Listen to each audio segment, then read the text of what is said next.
with the San Francisco 49ers that are not to be believed. There are 3 rookies starting. They have absolutely wreaked havoc throughout the NFL.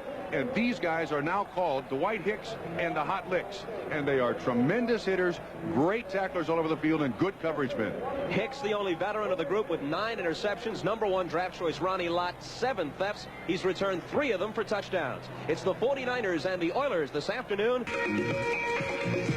Rainfall at Candlestick. Bob Costas with Bob Trumpy. The Oilers have won the toss. 2 of the best kick return men in the business, Carl Roaches, 85, and Willie Tullis, number 20, await the kick from Ray Wersching. The field conditions at Candlestick are never ideal, Trump. Now they'll be worse than ever. Yeah, this is a real problem here in San Francisco Bay. Apparently this field is below sea level, and that's why they have so many problems. You'll see different colored grass out there, and the darkest of the grass is not grass at all. It's dirt painted green. So this is a true test for the Houston Oilers, and a guy like Earl Campbell, who is a heavy runner. It should be very interesting to see if he can keep his feet in this quagmire, as they call it here in San Francisco. Much maligned Candlestick Park, and they start off with a short kick to try and keep it away from Tullis and Roaches, and also, not incidentally, attempt for a recovery. It's fielded by Darrell Hunt, and Hunt goes down at the 37, which is not much worse than they might have expected had they kicked it deep. Gifford Nielsen at quarterback for the Oilers, with Wilson and Campbell as his running backs. And there are the receivers. Ken Burrow has 7 touchdown receptions this year. Mike Renfro is on injured reserve. Holston starts in his stead. Dave Casper, the great veteran tight end. Leon Gray has been suffering from back spasms. We had him down as questionable before the game, but he is starting at the left tackle slot for the Oilers. Game's first play from scrimmage. Ken Burrow catches the pass in the flat and gets out of bounds after a gain of perhaps 5. Eric Wright made the tackle, one of 3 rookies starting in the defensive secondary for the 49ers. They play the 3-4 with Stuckey, Reese, and Board up front. We'll see plenty of Fred Dean in pass rushing situations. Harper and Reynolds, the veterans. Pookie and Keena Turner, the outstanding youngsters in their linebacking core. Lott and Wright at the corners. Williamson and Hicks are the safeties. Second down, 5. Earl Campbell. So about a yard and a half short of the first down. Third and, let's call it 2 coming up. Bob, if I may make an initial comment, I think it displays great confidence by the coaching staff of the San Francisco 49ers to kick that ball so short and take their chances. They do have extreme faith in that defense, and already with great field position, Houston doesn't seem to bother San Francisco's coaching staff. You saw Campbell's rushing figures.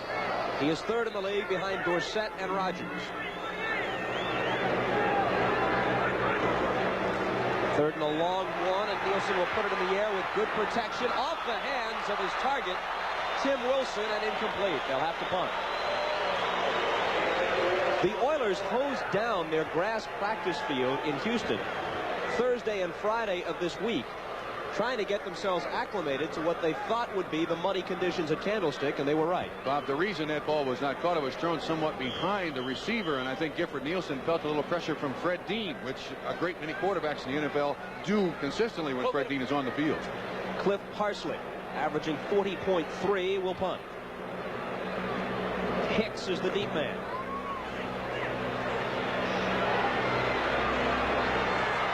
Hicks inside the 15 and driven down at the 10-yard line. Excellent coverage by the Oilers, led by Carter Hartwig, number 36. Avon Riley, 53, also in on the tackle. A 43-yard Parsley punt, and the return is from -2. The offense of the 11-3 49ers. Montana with Cooper and Patton as his backs. Clark, who has caught more passes than any wide receiver in the league. Solomon and Young, the targets. And there's the offensive line. Audick, Ayers, Quillen, Cross, and Fonhorst. The 49ers like to start off, too, by throwing the ball. I wouldn't be surprised to see Cooper get one here quick. There it is. Mr. Trumpy, absolutely prophetic. This is for first down yardage and then some. Across the 40, across the 45, and into Oiler territory. J.C. Wilson, after being dragged about 10 yards, finally brought him down, stopping a gain after 41 yards. Now, Bob, the reason that I said that Earl Cooper would probably get the ball is that last week against Cincinnati, They had been waiting all season long for Cooper to kind of come out of his shell. Last year, he had 82 receptions, and for the majority of this season, has been rather dormant. Well, I believe it was the idea of the San Francisco 49ers coaching staff to get him from the get-go. Get him the ball in his hands the first play and kind of get the nervousness out of him. And then they expect a great big game out of Earl Cooper today. That's a big first down. 41 yards on the reception. Right back to the air. Montana with good protection. Cooper makes the catch. And he is at the Oiler 41-yard line for a gain of 6. The 49ers have won 3 in a row, including a big victory last week at Cincinnati, 21-3 over the Bengals. And after a 1-2 start, Bill Walsh's team has won 10 out of 11. This is a difficult team to play defensively because Bill Walsh, he was my coach for 8 years. He will throw it to anybody who is eligible at any point on the field, at any time, and I don't care what the score is. And that is always difficult to defend. Johnny Davis out with Earl Cooper out, and Ricky Patton carries on 2nd and 4, and this is going to leave them with 3rd down and a short 3. Patton had 72 yards rushing in the season opener against Detroit. No 49er back has gained more yardage than that in a game this season. They are last in the NFL in overall rushing stats. Baker, Kennard, and Doris up front. Baker in place of Elvin Bethea, who injured himself during the pregame warm-ups, and you saw their linebackers and their secondary. 2 tight end attack with Young and Ramson in. They need 3. They get more than that, as Patton vaults over tacklers and gets to the 32-yard line. Vernon Perry, the strong safety, stop. All right, early indications are that San Francisco is controlling the line of scrimmage, and that's probably something that anyone would expect from a 6-8 football team, the Houston Oilers. It's very difficult as a player to get up in this situation. Believe me, in the 10 years I played the game, there were a lot of situations where we were playing out the string. But as we said in the top of the show, this is negotiation time. This is when you establish the management that regardless of the record, you're going to go out there and play as an all-pro performer. 1st and 10 from the 32-yard line of the Oilers. Davis breaks the tackle and gets to the 25, a pickup of 7. J.C. Wilson and Mike Reinfeld combining on the stop. Jesse Baker, as we mentioned, number 75, is starting at the right end spot for the Oilers in place of Elvin Bethea, who was scheduled to start, but a mishap in the pregame warm-ups. We haven't found out exactly what the extent of his injury is, but he is not starting. Yeah, the problem is, too, that Baker is known as a pass rusher, I believe, more than Elvin is. And Elvin plays very, very well against the run, so he is a big loss to the Houston Oilers defense. The lone setback, Cooper takes the pitch. Gets blockers in front of him. 10. Down near the 5. 20 yards on the carry. Now, the thing that made that play was a great block by one Dwight Park, 87. He came back and cracked on the linebacker, Ted Thompson, 51. You'll see it, but see it quickly.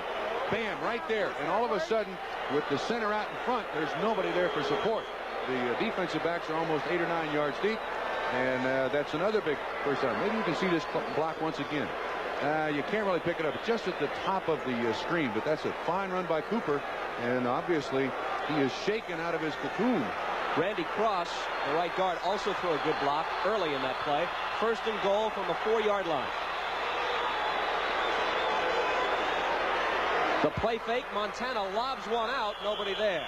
And they're going to hit him with intentional grounding. No. Against the Oilers. I think it's going to be a hit. J.C. Wilson, I'm not sure. I don't know. Personal foul. 33, J.C. Wilson. Yeah, there was no way that the ball could be caught, and he still tried to take the hit. Dick Jorgensen is the referee. John Keck, the umpire. Head linesman is LaCorey Haggerty. Boyce Smith, the line judge. Jorgensen to the microphone for the first time. Personal foul, number 33, defense, forearm to the head, first off. Half the distance to the goal line. 1st and goal again at the 2 as you look at Bill Walsh in his 3rd year as the 49ers head coach. To complete the rundown of the officials, Roy Clymer is the back judge, Royal Cathcart the side judge, Dick Dolak the field judge.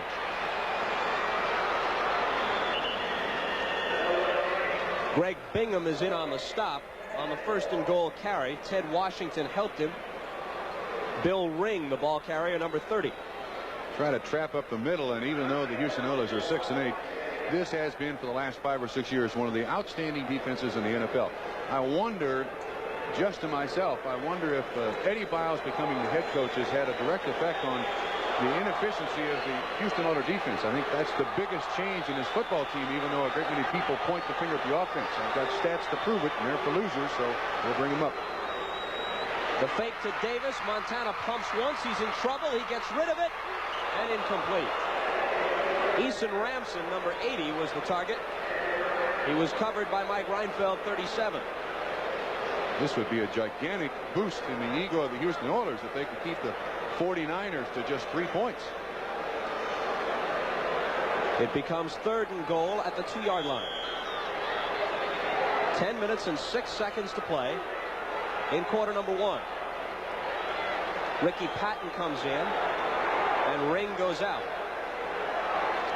Montana, number 2 behind Danny White of Dallas in the NFC. 5 overall in the NFL. They keep it on the ground. They ask Patton to take it in. He gets close, but he doesn't get all the way there. Now a decision for Bill Walsh. It's going to be 4th and less than a yard for the touch. Go for it. You're in the playoffs. If you don't make it, you run it too. If you don't make it, they got 1st and 99 yards and 2 feet and 11 inches. Go for it. What's to lose? This is the 49ers' initial possession of the game. They will go for it. Bill Ring comes in, and going out is Ricky Patton. They took the ball at their own 10-yard line. They have marched 90 yards to about a foot from the Houston goal line. I would say a quarterback sneak behind Randy Ayers. He is their best offensive lineman, and there's just a link to the football there. John Ayers, I guess you mean 68. That's who they followed, but they don't get there. Davis fumbled the ball, but he was stopped short anyway, and the Oilers with the goal line stand. It was 1st and goal at the 2. The 49ers don't get there. There's a flag down on the play. It's against Houston, too, Bob. They're going to get another chance. A little over-anxious trying to get the jump at the snap, and the Oilers are offside. Look at that. Can you be any closer to the goal line without being in the end zone? Quarterback sneak. Offside, number 59. Defense at the distance, still 4th down. Good penetration up through the middle, and Davis had nowhere to go. That's an excellent job by Greg Bingham, number 54, joining the ball loose. And I repeat once again, the San Francisco 49ers' best offensive lineman so far this season has been Ayers. Quarterback sneak. There's no use giving it to anybody. 4th and goal from less than a foot.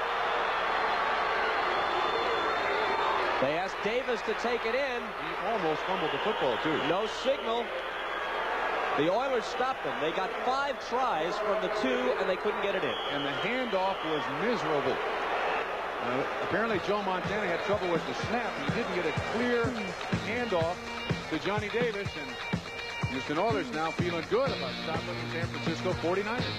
There's only one way to buy a Japanese import and get cash back. Come to Chrysler, not Datsun, not Toyota, not Honda. Get $500 back on a new 81 Mitsubishi-built Colt or Champ. On a new 82, get $300 back. Get $500 back on a new 81 Challenger or Sapporo. On a new 82, get $300 back. Get $500 back on any new 81 or 82 Ram 50 or Arrow pickup. Get up to $500 back on Mitsubishi imports at participating Dodge and Plymouth dealers. Not Datsun, not Toyota, not Honda, only Chrysler.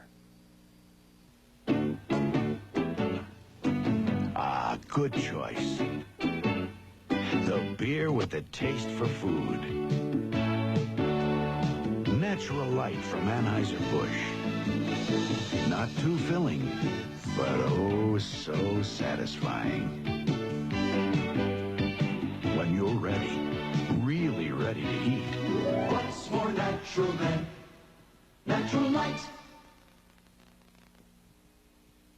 Next Saturday, it's a battle for supremacy in the AFC East as the NFL season goes into its final weekend. Don't miss it when Joe Ferguson leads the Buffalo Bills against Don Shula's Miami Dolphins. Playoff berths are still open. Buffalo versus Miami next Saturday.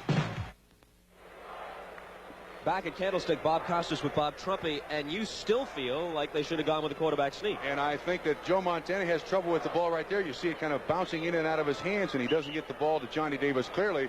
But let's give credit to the Houston Oilers defense. Bingham was in there. They closed down that spot, and now the Houston Oilers have first down and as much as you can possibly try for a touchdown.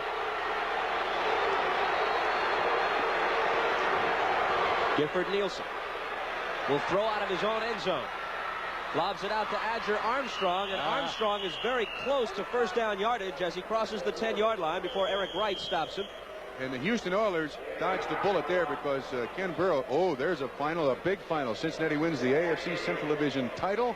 Bouncing back from last week's defeat at the hands of the 49ers. What a day for Lynn Dickey. He threw 5 touchdown passes, 2 of them to John Jefferson. He was 19 of 21 on the day, and the Pack is back. Buffalo over hapless New England, 19-10. Setting up the showdown. Coming up on Saturday on NBC, a national telecast of their game at Miami against the Dolphins, and the Giants keep their hopes alive and end the playoff hopes of the Cardinals, snapping a 4-game St. Louis winning streak. That's a first down. Earl Campbell picks it up. Fred Dean made the tackle. San Diego squeaks by Tampa Bay at Tampa Bay, 24-23. Washington hands Baltimore, what is it now? Their 14th consecutive defeat. They're 38-14. And the Redskins still have some slim playoff hopes, I guess.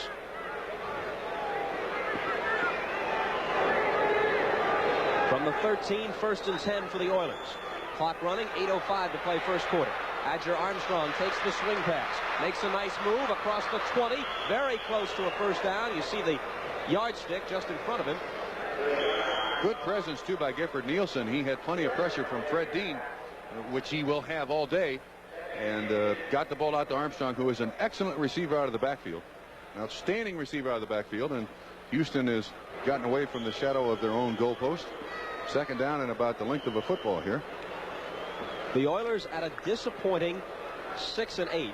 They broke a 3-game losing streak when they beat Cleveland a week ago Thursday at the Astrodome, 17-13. Then they took several days off, didn't resume practice until Tuesday of this week, so they're well rested. Campbell carries out across the 25-yard line. First down. Yeah, it's amazing to me that Earl Campbell has not had a 100-yard rushing day in his last 8 football games. Here's Fred Dean, number 74, formerly of the San Diego Chargers. He's kind of the monster man of the San Francisco defense. He just about goes wherever he wants, and he is an outstanding pass rusher at 230 pounds. More amazingly, with regard to Campbell, a lot of people think he's having a bad year. He has 1,307 yards through 14 games. He's 3rd overall in the league. Nielsen with the play fake and the first down pass. Almost intercepted. Ronnie Lott almost had his 8th interception of his rookie season. Interesting figure on Lott. He's picked off 7 this year, returned 3 of them for touchdowns, and that is already a 49er career record. This ball is thrown behind the receiver, too. That's the second time that has happened by Gifford Nielsen. And agreed, he has been out for a great many weeks with that shoulder problem. But we got to put that one on Gifford right there. And Lott doesn't miss many that come that close to his hands. You know, you think about the great defensive backs in San Francisco history, Jimmy Johnson, Bruce Taylor, Mel Phillips, and the rest. None of them ever returned more than 2 interceptions for a touchdown in their entire careers. Adger Armstrong carries on 2nd and 10 for very short yardage, wrapped up by Fred Dean and Jack Reynolds. And right there, those 2 names, a big story. Veteran acquisitions this year for San Francisco. Coaching staff of San Francisco feels that Jack Reynolds is a coach on the field. I know that's applied to a great many people, but his nickname is Hacksaw.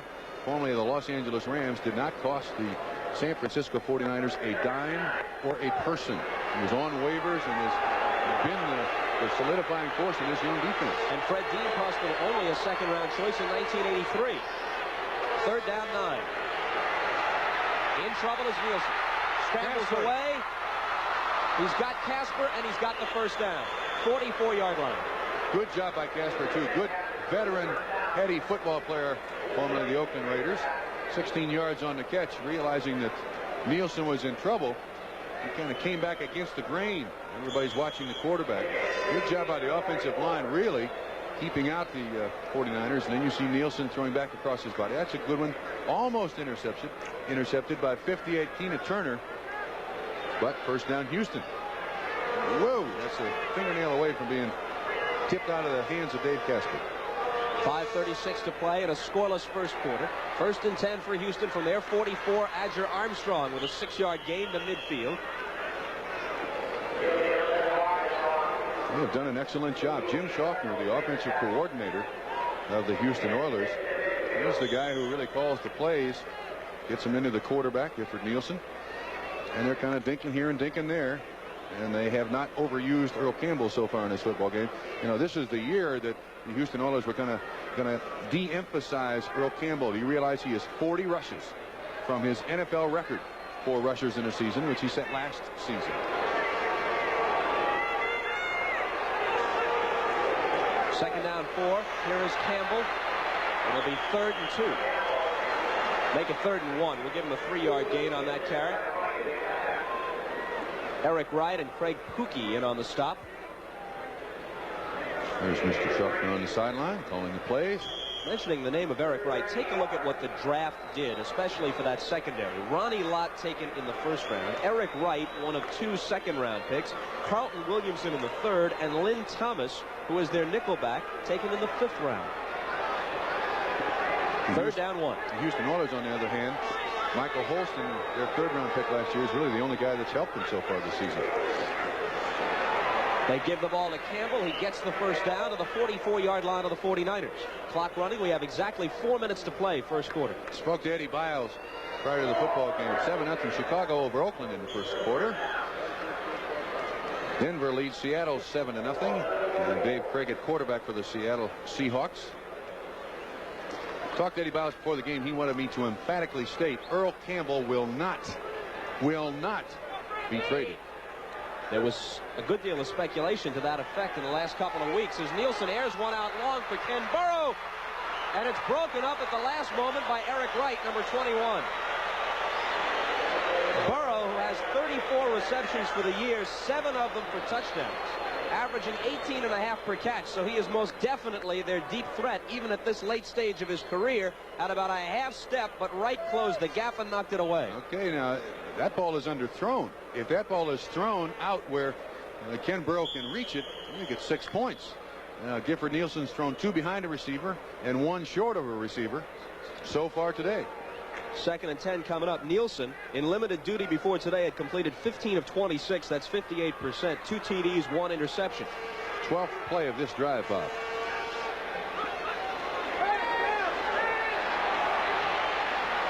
Campbell makes the catch. Oh, slipped down, too. Down at the 41 after a gain of perhaps 3.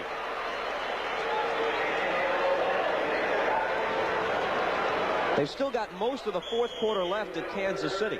This is one the Chiefs cannot afford to lose. It's a very bunched situation in that AFC West. The Broncos, the Chargers, the Chiefs. Miami, on the other hand, trying to keep things intact with regard to their lead in the AFC East and set up the showdown Saturday at home against the Bills. And the Chargers won today, so Kansas City can certainly not afford a loss here.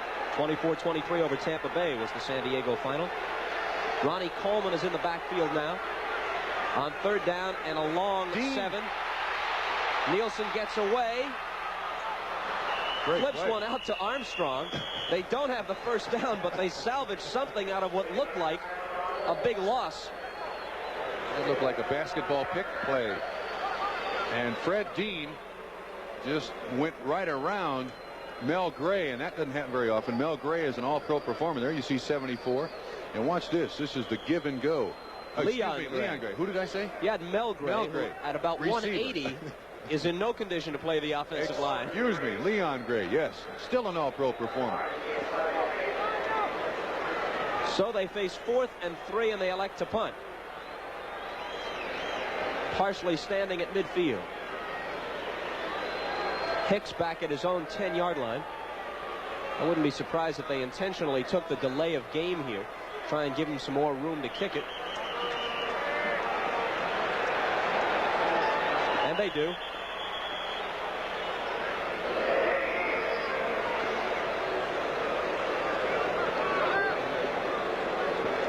Head coach Eddie Biles certainly been under fire in Houston a great deal this year. And Not rightfully so. Still fourth down.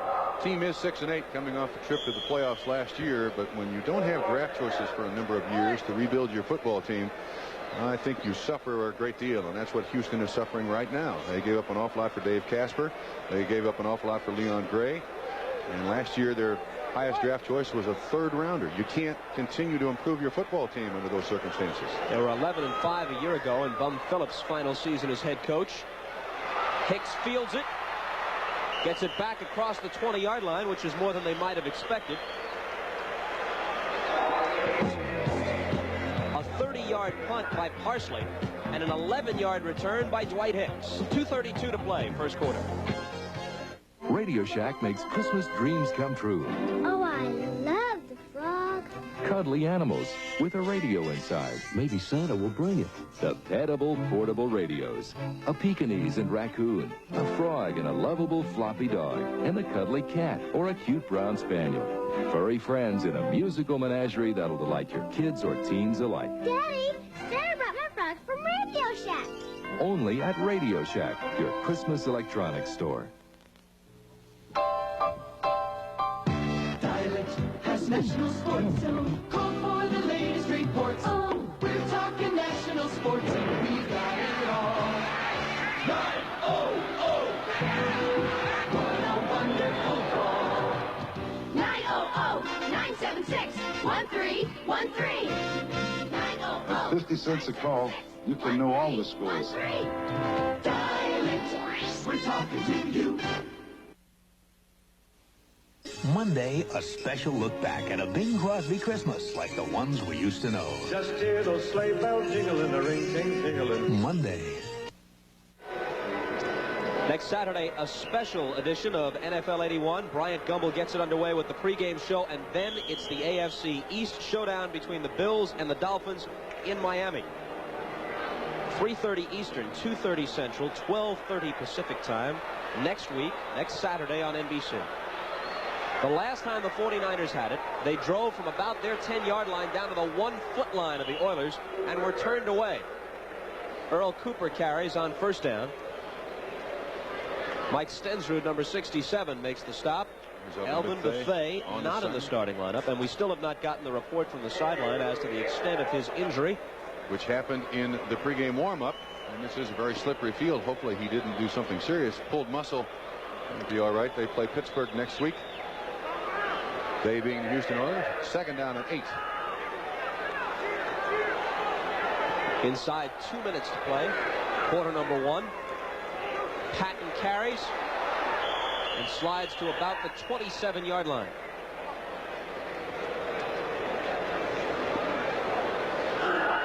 The word on Elvin Buffet, a sprained left ankle. He will not play today. In his place, number 75, Jesse Baker, is started at right end. 3rd and 3 coming up from just across the 27-yard line. Ted Thompson in. He's a little better. Ted Washington in. Excuse me. Ted Thompson out. Washington is more of a coverage man. Thompson is their designated blitzer from that linebacker spot. Solomon to the right. Clark to the left. Montana over the middle. Got his first down. To Charlie Young, or perhaps not. Let's see where they'll spot it. Close, and now it looks like they're short. Gonna miss. They may not have to. And speaking of the problems of the Houston Oilers, if I may, Robert, for just a second, everyone has kind of pointed the finger at the Houston Oilers offense this year as being somewhat deficient, but do you realize that the Houston Oilers defense in 1980 they allowed 24 touchdowns through 16 games, and through 14, or this being the 15th, through 14 they've already allowed 32. So the defense has given up a lot more yards and a lot more points. Third down than they did last year, and I believe that's the biggest, fourth down. That's the biggest change in this football team. The offense with Campbell is going to give you field position, is going to give you time of possession, but you can't go out there every week and expect the offense to outscore the other team, and that's happened a great many times to the Houston Oilers this year. Jim Miller, without the aid of a shoe on this soggy day, will punt for the first time. Carl Roach's number 85 is the deep man standing at the 30-yard line. The 49ers have had a lot of trouble covering both punts and kickoffs this year, and they're facing a team with Tullis and Roaches that's very proficient in that area.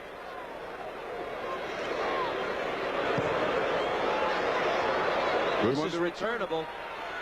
Roaches at the 35 and only to about the 40 or 42-yard line. The tackle made by Milt McCall, number 53. A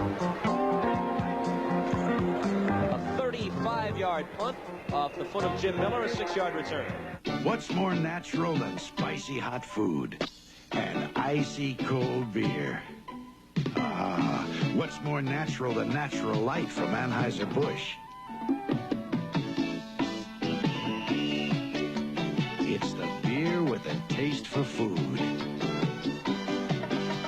So, when you want to put out the fire, What's more natural than Natural Light?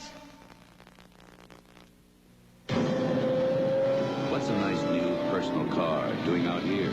This is the new Dodge 400. The cockpit says personal luxury, but here's the difference. Front-wheel drive, rack and pinion steering, McPherson struts, electronically controlled engine, and another extraordinary difference, extraordinary mileage. Dodge 400 is no ordinary personal luxury car. It's a personal driving machine. I want a driving machine. Dodge 400, America's personal driving machine. That past record between the two clubs, little relevance now. These are different teams from even a year ago, let alone going back further in history. 49ers have won 10 of their last 11 games. Hottest team in the NFL. Ball at the Houston 40. Final minute of the first quarter. Campbell carries on first down, and they stop him after a gain of 2. Jim Stuckey, number 79, led the charge. This has been a quick first quarter. Just 30 seconds left. The rain eases up a bit. As you can see, Campbell's production in the second half this year hasn't even been close to what he's done in the first half, and the reason for that obviously is that the Oilers have been behind in so many games that they can't use Earl as extensively as they like. In the past, he has had some big fourth quarters when the Oilers were a winning team, when they were ahead late, and they were giving it to him to eat up the clock and grind out the yards. There was a stat at one time that I believe proved that Earl Campbell gained 60% of his yardage in the second half, which is astounding. That's the end of the first quarter. When we come back, it'll be 2nd and 8 Houston, no score. It's the magic time of year when love's the warming flame. Though we celebrate in many ways, the feeling's still the same. We're America's storyteller, celebrating life with you, picturing the stories of everything you do. For over 100 years, people have trusted their memories to Kodak Film, America's storyteller. Food, clothes, just about everything seems to cost more today. One reason young families think they can't afford life insurance. Allstate update, lower life insurance rates. Now, Allstate's cut prices up to 20% on a lot of their life insurance. Like this $100,000 level term policy that now only costs a 28-year-old father about $19 a month. Before you buy, come in and compare. For life, home, or auto, you're in good hands with Allstate. Over the years, us guys in Light Beer from Miller have had a lot of laughs. But this time we'd like to share some personal sentiments. Boo, have a very Merry Christmas. Yeah, and a Happy New Year, too. Yeah. And this holiday, may there be bass under all your lily pads. May all your pockets be full. Feliz Navidad. Peace. We wish you everything you always wanted in a Christmas. And more. You know, I'm glad they asked me to do this commercial. Merry Christmas. Merry Christmas. Well, we are in San Francisco. This is not the Cow Palace. This is the turf at much maligned Candlestick Park. By and large, baseball players don't like it. Football players have to slosh through it. But the fans turn out and fill every seat, at least during the football season. First play of the second quarter. Adger Armstrong makes the catch on 2nd and 8. Picks up the block. Eludes tacklers. Big play. 40-yard line. 35 inside the 35 of San Francisco. Adger Armstrong, who had caught only 15 passes, through 14 games prior to today, has made 4 receptions in this first half. This play covers 26 yards. You know what's unusual about this? Normally, it's Wilson and Campbell in the backfield, and I believe most of the day, Adger Armstrong and Campbell have been in there. Good blocking by the offensive line, but there was some slippage out there, and Armstrong can carry the football. Holston to the left, Ken Burrow to the right. Armstrong and Campbell are the backs.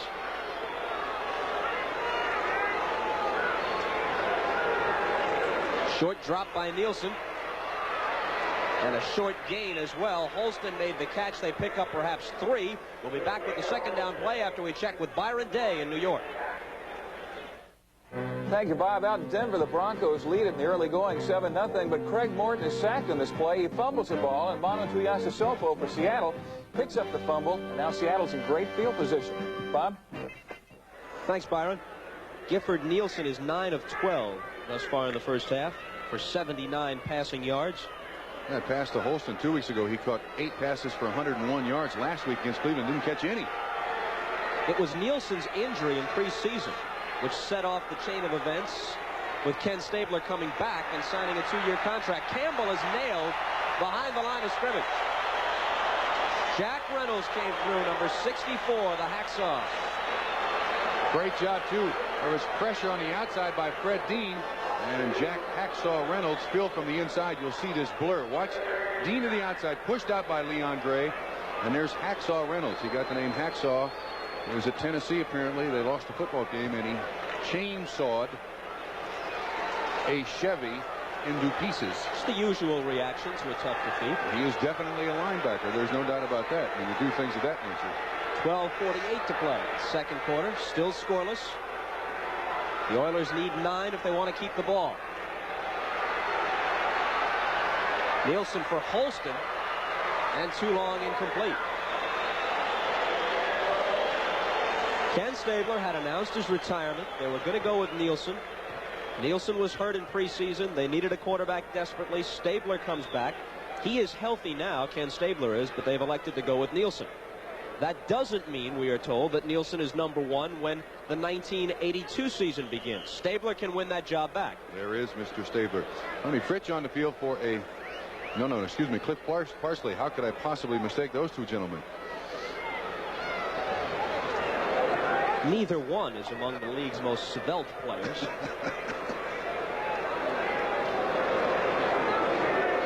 Parsley is standing at the San Francisco 45. See if he can drop this one out inside the 10. Oh, excellent. They got down and covered it perfectly. Excellent kick. Holston got down there and he was waiting for it and downs it at the 1. 31-yard kick, no return.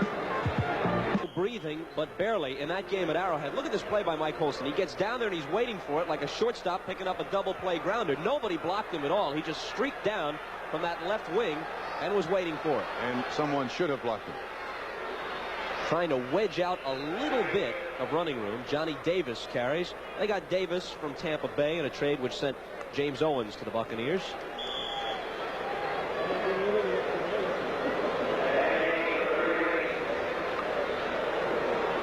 Ball at the 3-yard line.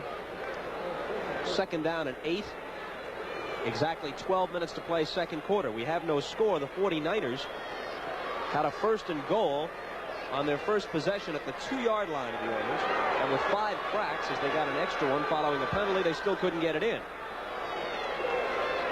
Davis again. They're going to be left with 3rd and 5.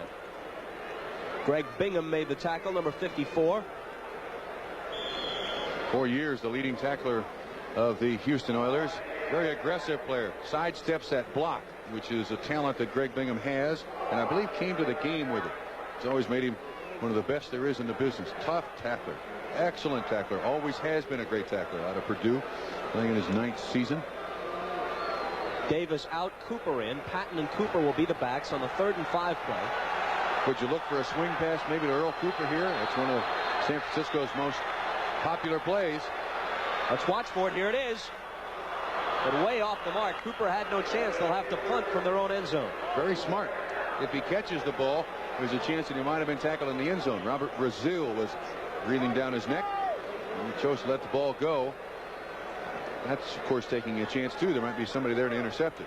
Well, this is tough. It's going to be a punt with just about 15 yards available to Jim Miller, and he can't step on that back line.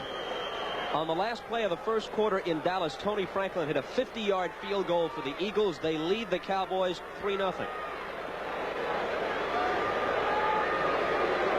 High snap. Miller pulls it down. Not much of a rush. Roaches plays it on a bounce at the 42. And is down at the 46. Willie Harper, number 59, the veteran linebacker, ran him down. 10 minutes and 53 seconds to play second quarter. 38-yard punt. Return -3. Carter just hobbled off the field for the Oilers, so he's out for at least a few plays. Replaced at center by number 55, Carl Malk, the 13-year veteran from Southern Illinois. 10:53 to play in the first half. No score. Oiler ball 1st and 10 at the 45 of the 49ers. In motion, Mike Holston. Nielsen sidearms it out to Adger Armstrong. No gain on the play. Willie Harper coming up quickly to meet him. I believe that makes Gifford Nielsen 10 of 13, but he's not throwing the ball very well at all. That one was kind of, as you said, sidearmed out there, and you'll watch this ball when it hits Armstrong's hands. It's almost like a feather. Look at it, it's overthrown. They're going not in a real tight spiral, and that doesn't give him a chance to catch the ball, turn around, and put a move on Willie Harper. And Gifford, so far, has not thrown the ball particularly well. Nielsen in his 4th NFL season out of Brigham Young.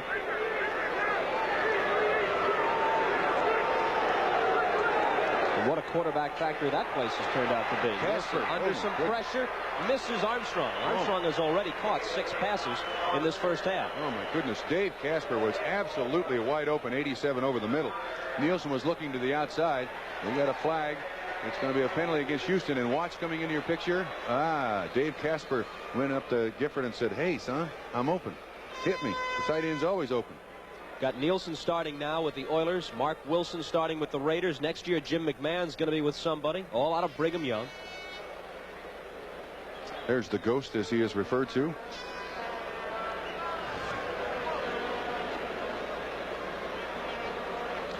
Dick Jorgensen paces the yardage off. Back to the 45 of the Oilers. Holding number 62. Offense. Still second down. John Schumacher is the guilty party. Now remember, Mr. Costas, you got to say something nice about him now. I don't like that. He affords me the opportunity to do so. He throws a good block. I don't like that when the officials announce the name of the guilty party, as you put it. Second down and 20. They fake the give to Armstrong. Nielsen rolls, fires. Holston juggles and holds it. It's going to be called back, a man downfield, and it was a totally busted play. Armstrong missed the handoff to begin with. Nielsen had the presence of mind to roll out and try to get the ball down the field, but it's going to be called back because there was an offensive lineman down the field. That was a run all the way, turned into a pass. Too bad. And Holston really made a heck of a catch. What could have been a 39-yard gain is negated. Well, you see the mix-up in the backfield, and look at that ball. Although he is throwing back across away from his body. Good catch, but for naught. Another 10 yards tacked onto it, and Still number 60. Offense. Still second down. now see, he shouldn't have called his number. You know why? He did nothing wrong. Absolutely nothing wrong. That was a running play that was totally busted, and it turned into a passing play. And what does number 60 know about it? Ed Fisher. Not his fault. See, I told you. Well, now it's second down, and they have to go to another time zone to get the first.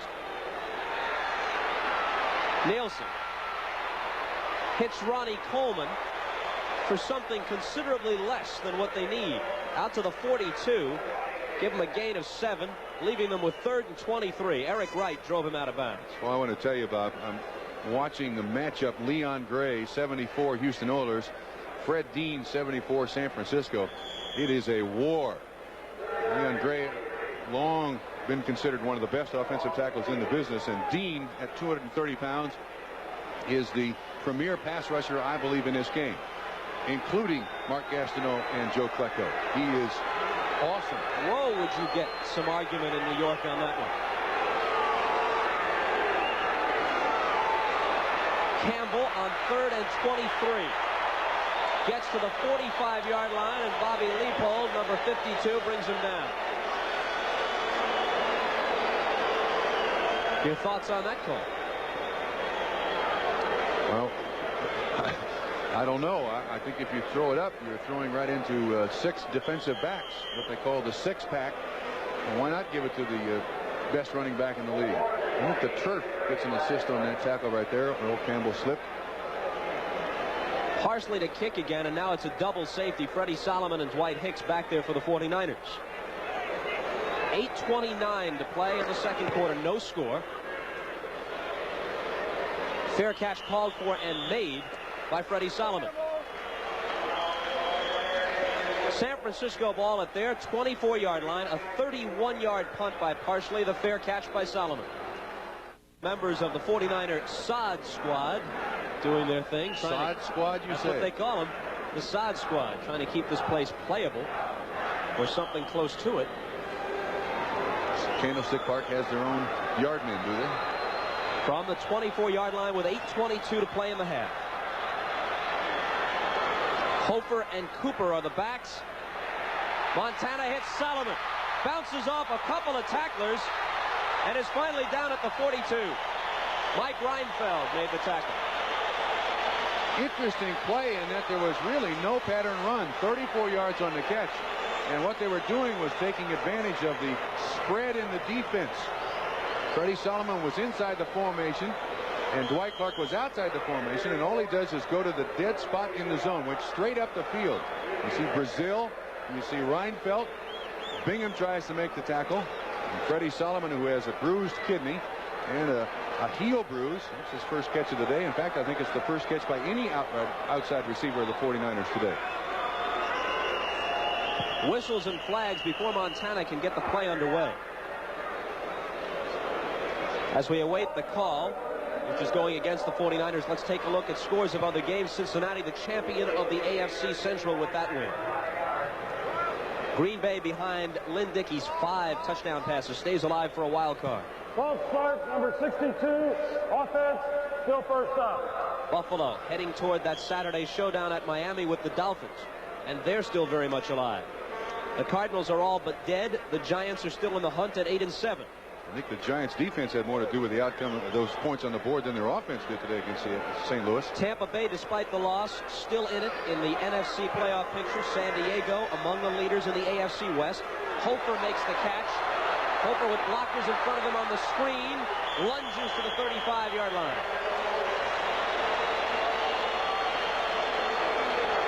An 11-yard pickup, which will leave them with 2nd and 4. Baltimore has lost 14 in a row. The Redskins beat them 38-14. The Redskin record now 7-8. That's not a final. Miami leading it in the 4th, 17-7. Miami 9-4-1. Kansas City 8-6. Tony Franklin's 50-yard field goal is the difference. They're early in the second quarter now at Dallas. Eagles 3, Cowboys zip.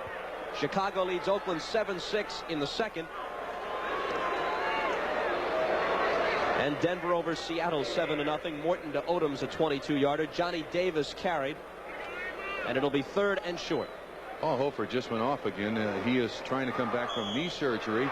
Stated this week that he felt better than he had in 2 years. And it's been almost a year and a half since he really played consistently for the 49ers. And I certainly hope that's not more knee problems. The 49ers are looking for a halfback, a running back to go along with Earl Cooper. And they were hoping it would be Hofer, but looks dejectedly from the bench to the field. Montana now 5 of 7, 94 yards on the afternoon. On 3rd and 1, double tight end. Eason Ramson, 80, goes into a slot right. Freddie Solomon wide right.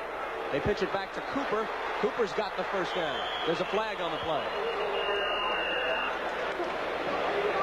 Ricky Patton holding Greg Stemrick, number 27. Put his arms around him. Didn't grab anything, but had his arms around him, and they penalize you for dancing in this league.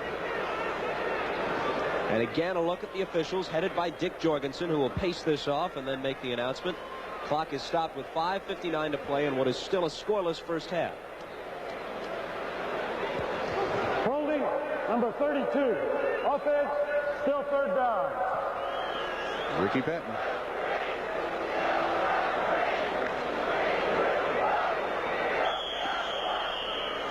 So now it's 3rd and 11 from the 43.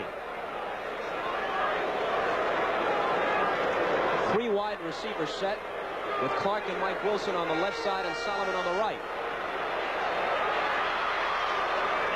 Clark makes the catch and is immediately surrounded by a couple of defenders, which will leave them with 4th and long. We'll come back with that play right after we check with NFL 81 and Byron Day.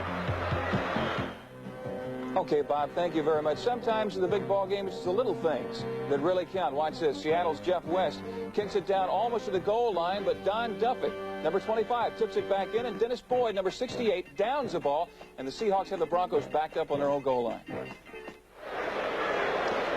Thanks, Byron. A punting situation. Jim Miller is in, second-year man out of Mississippi. Carl Roaches is the deep man at the 10-yard line of the Oilers.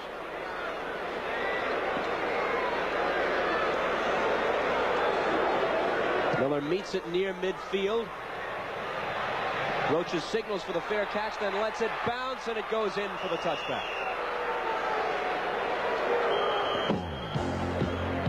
The word on Philadelphia-Dallas. Booker Russell has scored from a yard out. It's 10-0 Eagles, 10:08 left in the second. We've got 5:25 to play in the first half. The Oilers nothing, the 49ers nothing. 1st and 10 Houston at their 20.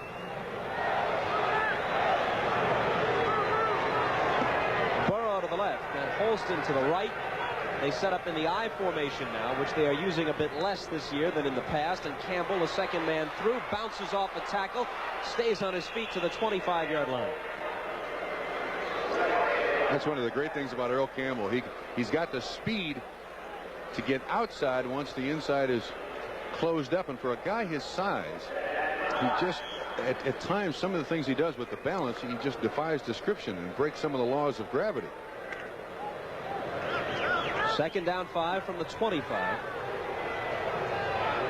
As you can see, others have a larger average per carry, but Campbell has the top total yardage in the AFC, 3rd overall in the league behind Dorsett and Rodgers. Short yardage for Campbell that time. Jim Stuckey wrapped him up, number 79. They'll be left with 3rd and let's call it 3.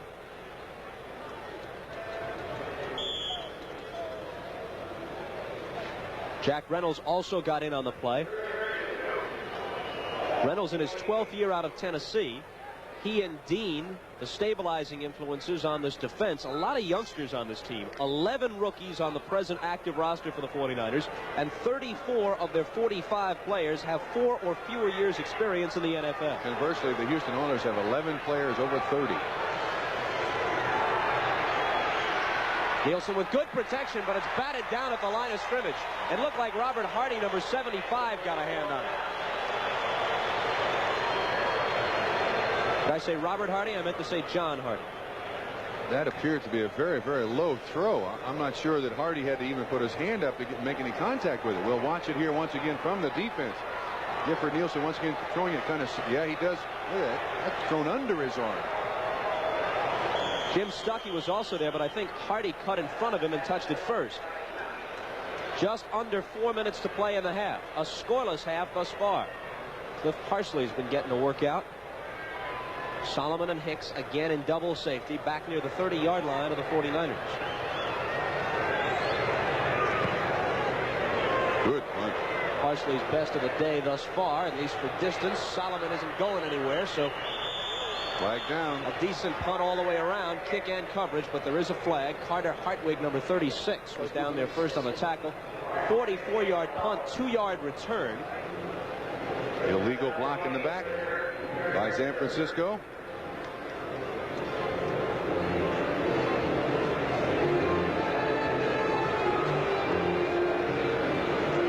Couldn't pick up who the guy was that did it, but it came on the initial man down. I'm sure Mr. Jorgensen will tell us. Illegal block in the back, number 21. Offense, first down. Eric Wright, the rookie from Missouri.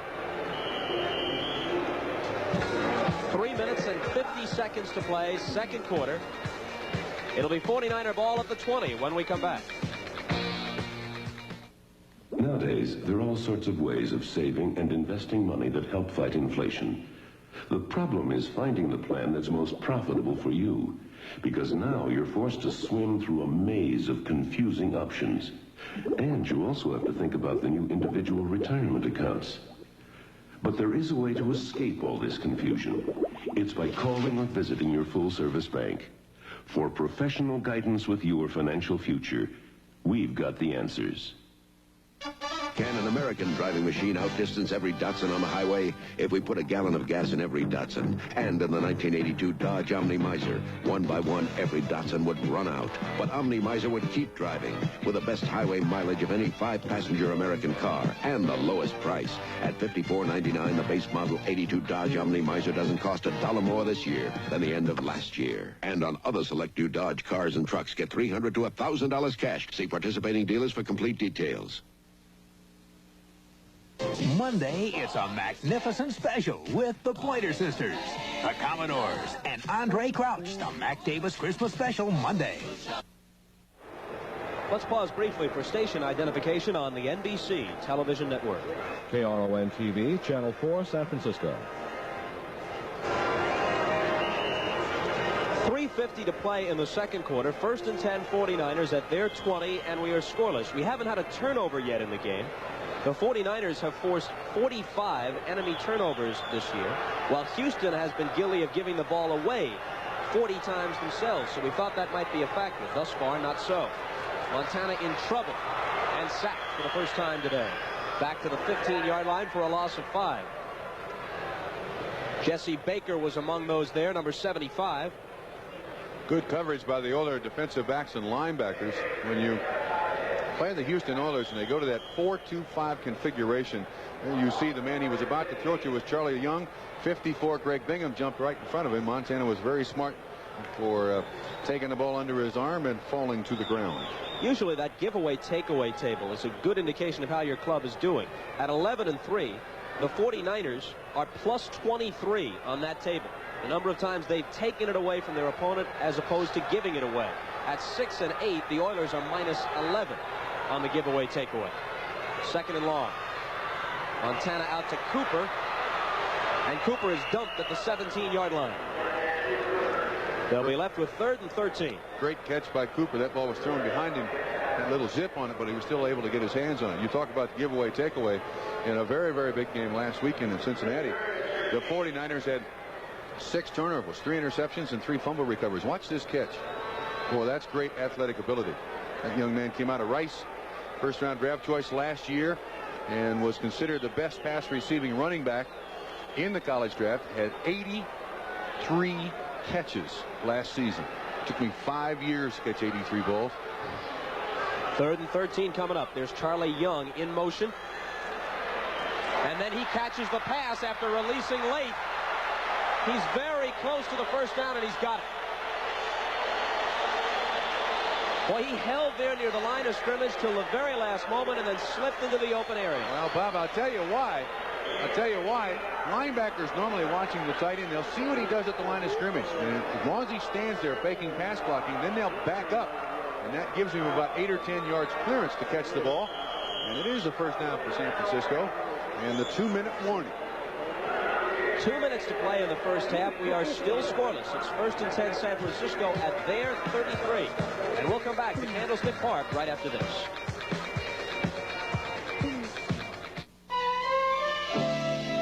This Bud's for everybody who races the weather to bring in the harvest. This Bud's for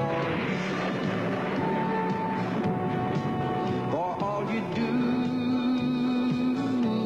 The king of beers is coming through. Yeah, just for you. That distinctively clean, crisp taste that says Budweiser. For all you do. This Bud's for you.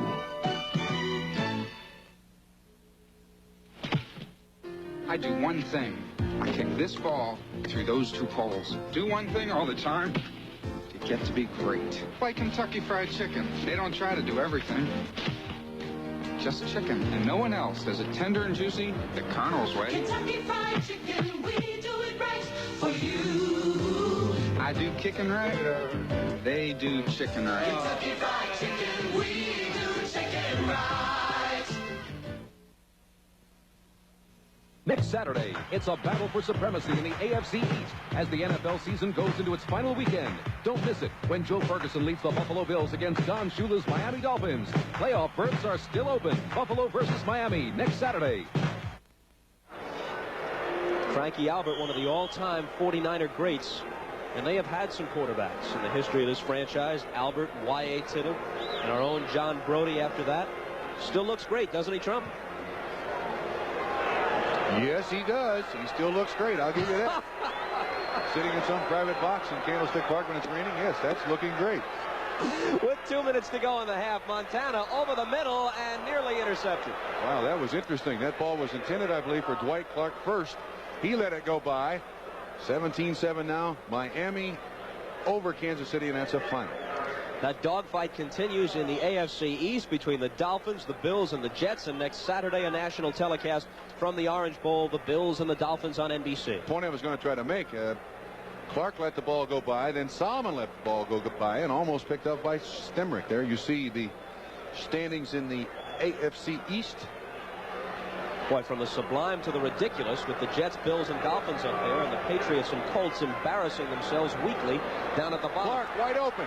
Oh. Montana struggling and losing the football, but the 49ers maintain possession. Dwight Clark, 87, was wide open down the middle of the field, and Montana just couldn't get a moment to throw the ball. Dan Audick saved the day by recovering Montana's fumble. You can't really tell what happened here. He's looking for Clark and then pumps it. I think he just hit it off his hip. Great play by Audick, too, to maintain possession. 1:20 left now in the first half. And it's 3rd and 10 at the 33. Clock is running down to 1:12. Yeah, he looks surprised. Both clubs have all 3 of their timeouts remaining. 49ers in no particular hurry. Montana needs 10 yards and gets nothing. Intended for Cooper. Should have been caught. Now Miller will have to punt, and the Oilers have about a minute to try and patch something together with all 3 of their timeouts remaining. The game's only serious threat came early. The 49ers on their first possession marched nearly 90 yards to the 1-foot line of Houston. They had 5 cracks at it, actually. After they got a 1st and goal at the 2, there was a penalty mixed in, and they were denied. We have no score. Miller gets off a boomer over the head of Roaches. He ought to let it go. Well, he picks it up at the 2. It wasn't going to carry far enough to go in for the touchback. A flag goes down, and so does Roaches at the 12. Roaches wanted to let it bounce into the end zone, but it just died on the wet turf at the 2-yard line. He had no choice but to pick it up. A 65-yard punt by Miller, a 10-yard Roaches return, and let's see what the penalty is. Illegal block in the back by the receiving team. That's Miller's longest punt of the season. His previous best effort had been 59 yards. And he does it barefooted. Wow. Illegal block above the waist. Number 28 on the receiving team, on the run back. First down. Bob, I do believe Carl Roaches did the proper thing. Watch this ball all of a sudden start to take a bounce upfield, and he had no other choice. You certainly don't expect a punter with a bare foot to kick 165 yards. Well, now the Oilers are back on their 5, and with 48 seconds left, San Francisco is probably thinking about using some timeouts. If they can stop the Oilers here without a first down, they could get the ball back and quickly get into field goal range for Ray Wershey. From the I formation, no surprise that they give it to Campbell. And the 49ers are most certainly not fooled. He doesn't even get to the line of scrimmage. Dwayne Board, number 76, led the way. Brings up an interesting situation that might happen at the end of this half. They take a timeout now, but if the Houston Oilers cannot get a first down, the San Francisco 49ers, if they fair catch a punt, can then have a free kick for 3 points, and it might be the deciding factor in the game. We'll be back right after this. Furnished as a public service by the National Football League. As recently as 1979, between training camp and the regular season, the 49ers had 32 different defensive backs on their roster. Out of that group, only Dwight Hicks remains, and he's joined by the rookies Lott, Wright, and Williamson in their starting lineup. 2nd and long. The hole closed very quickly. Archie Reese plugged the gap. Willie Harper was also there. You know, along the same lines, Bob, I understand that those four defensive backs have not even missed a practice as San Francisco takes their second time out now, one remaining. They have not even missed a practice, and that's the one thing that's remained consistent for the 49ers this entire season. They may be Destiny's darlings. They have not had a major injury in 1981 yet. Dwight Hicks with 9 interceptions, Lott with 7. 3 of them returned for touchdowns. Williamson and Wright each have 3. And as a team, the 49ers have intercepted 26 passes. So what was once clearly the weak link of their ball club, the secondary, now they have one of the strongest units in the league. Catch NBC Sports on New Year's Day for the best of college football. Starting at 1:30 Eastern Time, the Fiesta Bowl with Penn State taking on Marcus Allen, the Heisman Trophy winner, and USC. Then Washington meets Iowa in the Rose Bowl. And finally, in what could be the national championship game, #1 Clemson battles Nebraska. All New Year's Day and night on NBC Sports. And Trump, you'll be in Miami working the sidelines at the Orange Bowl. I believe we have representatives from all 6 of those schools in the game today here at San Francisco versus the Houston Oilers. One timeout left for the 49ers. 34 seconds left in the half. 3rd down and 8 from the 7-yard line of Houston. Burrow to the left and Holston to the right. The tight end Casper is on the right side. They'll put it in the air. Adger Armstrong makes the catch, and it looks like he's got the first down, which foils the 49ers' plans.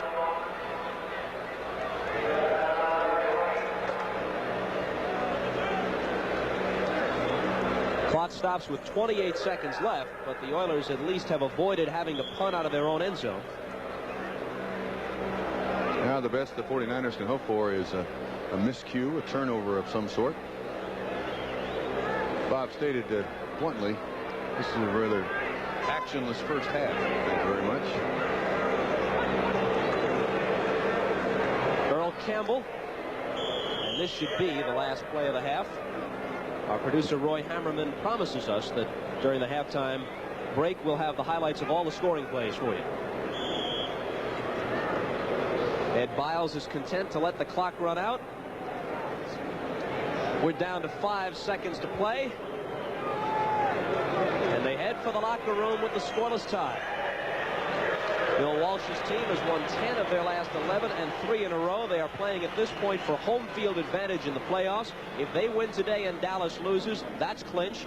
And regardless of what Dallas does, if the 49ers can win their last 2 games against the Oilers and the Saints, they will have that home field no matter what the Cowboy record winds up being, because San Francisco beat Dallas earlier this season head-to-head.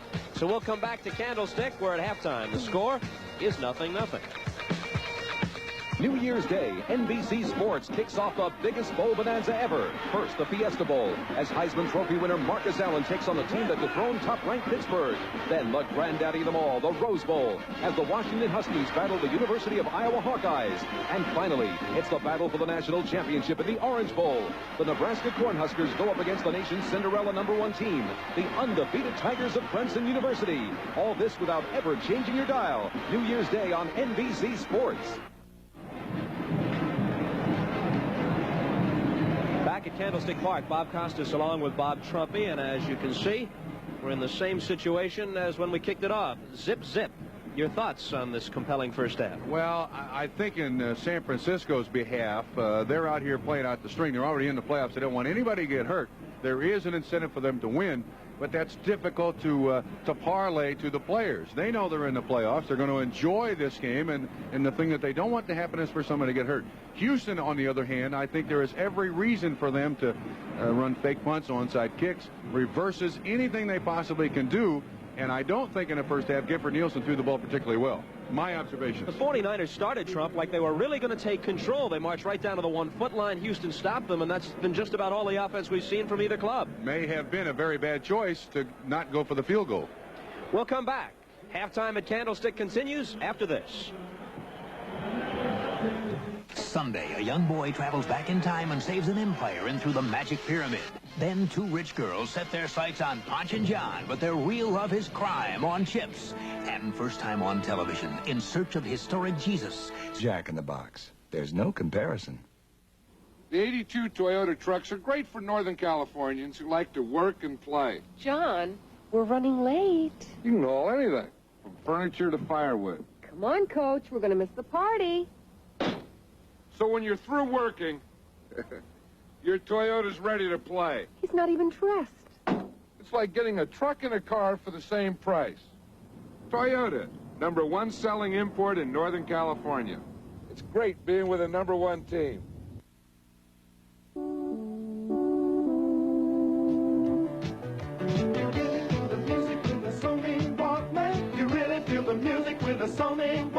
The Sony Walkman is a tiny stereo cassette player with truly incredible sound.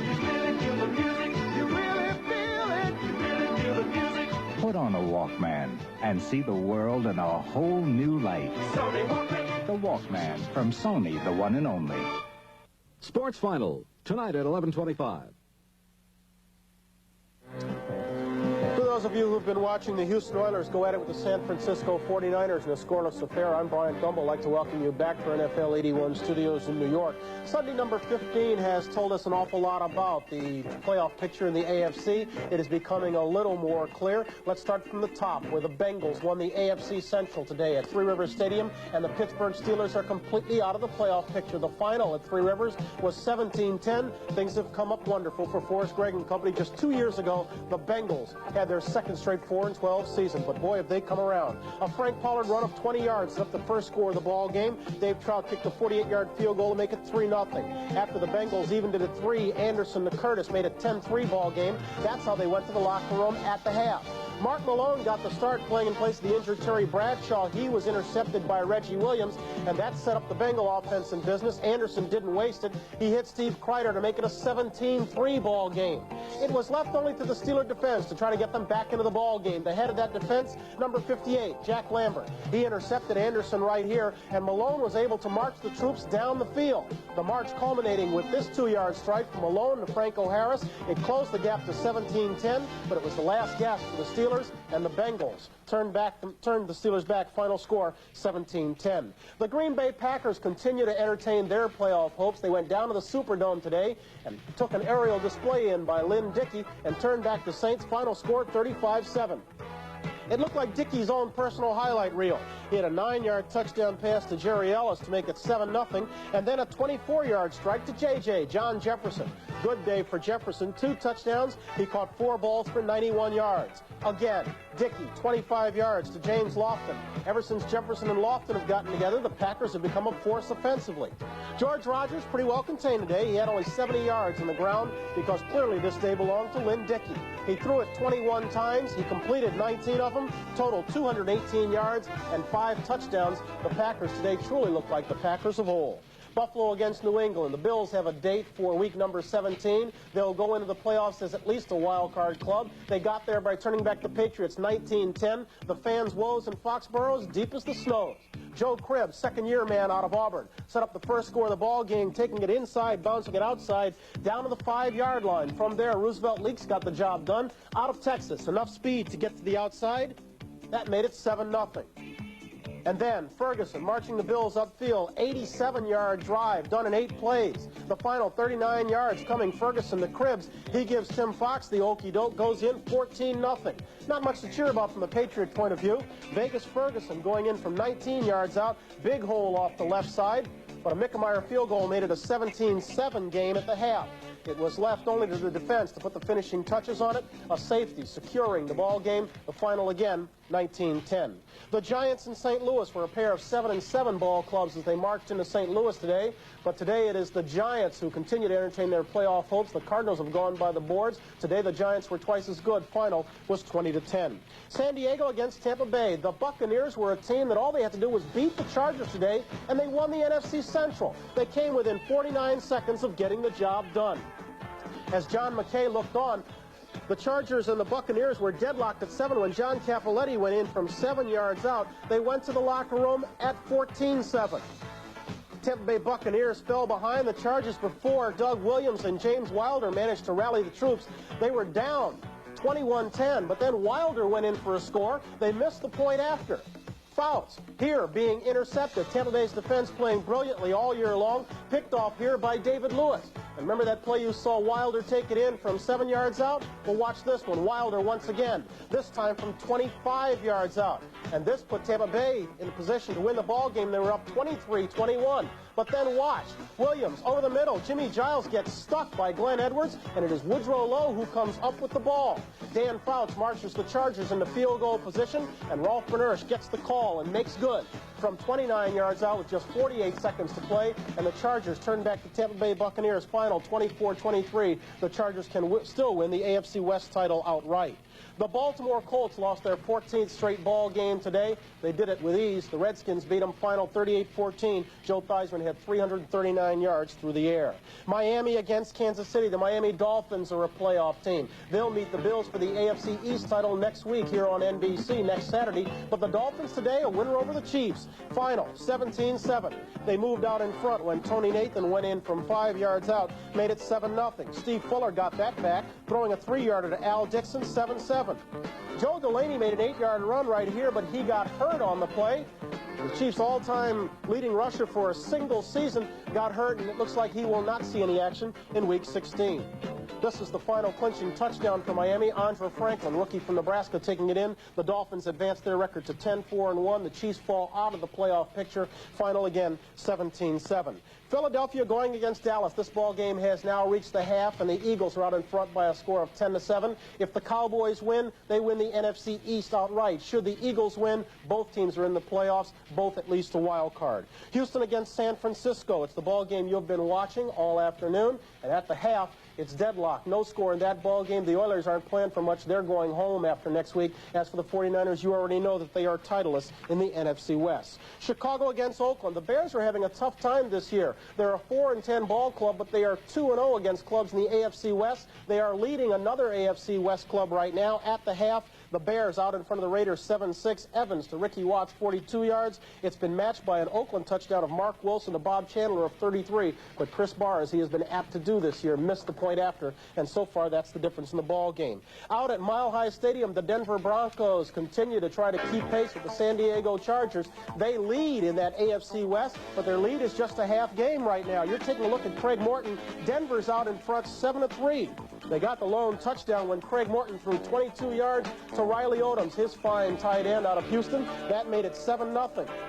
Dan Dornick lost the ball right here just when it appeared Seattle might get back into the ball game. It was recovered by Denver. They thwarted that drive. All Seattle's been able to put on the board is a Wilson Alvarez field goal of 28 yards. It stands now at 7-3. We've got a second half to come from Candlestick Park. It's 0-0. The Oilers and the 49ers. Let's go back to the Bay Area. All right, thank you, Brian. And this 1981 National Football League game is brought to you by Schlitz, the Master Brewer's Brew. Just one taste and you'll know, behind every Schlitz is a man who knows his beer. By the new Chrysler Corporation for 1982. Chrysler has the cars, the quality, and the prices America needs. By Xerox, they make 22 copiers, and every one's an original. And by the twin-action Norelco Rotatrack razor. The new generation of Dodge Rams made an X-Ford owner out of me, and now Dodge has come up with this new Ram Miser. Beautiful inside and out. And Ram Miser gives Dodge the biggest increase in gasoline mileage of all full-size pickups. Hard to believe it's America's lowest priced pickup. Equipped, not stripped. Dodge trucks are Ram tough. Get $300 to $1,000 cash on select new Dodge cars and trucks. See participating dealers for complete details. I'd hold you all night, any day of the year. The way that you taste, I love you, my beer. Bull, why don't you get into the groove? One sip will make it clear the Bull's got more taste than beer. Bye-bye beer. Yeah. Hello, Bull. The Schlitz Malt Liquor Bull is top, so don't say beer, say Bull. Say Schlitz Malt Liquor Bull. Opening now at Sears, a Christmas of... The rain continues to pelt down at Candlestick. And through the first 30 minutes, Gifford Nielsen, whom you see in the background there of the Oilers, and Joe Montana of the 49ers are pitching shutouts, in a manner of speaking. Zip, zip. Neither quarterback really outstanding on the day. Nielsen 12 of 17 for 94 yards. Montana 8 of 12 for 114 yards. One interesting note, Adger Armstrong for the Houston Oilers caught 7 passes in the first half. And total yardage 163 for the 49ers, 134 for the Houston Oilers. Check this. Earl Campbell, 13 carries, 38 yards, no carry longer than 6. His average is 2.9 in the first half, and no Oiler other than Campbell has carried the ball with one exception. Adger Armstrong has 1 carry for 2 yards. And coming into this ball game, Earl Campbell had gone 8 games without breaking the 100-yard mark. Last season, he was over the 100-yard mark most of the time in his 1,930-yard season. And yet for the year, Campbell has, prior to today, 1,307 yards. His average per carry only about 4 yards, just shy of 4, 3.95. And he has scored 9 rushing touchdowns, so it is not exactly a bad season. The 49ers will receive the kick to start the second half. Bill Ring fields it. He is across the 30-yard line to about the 32.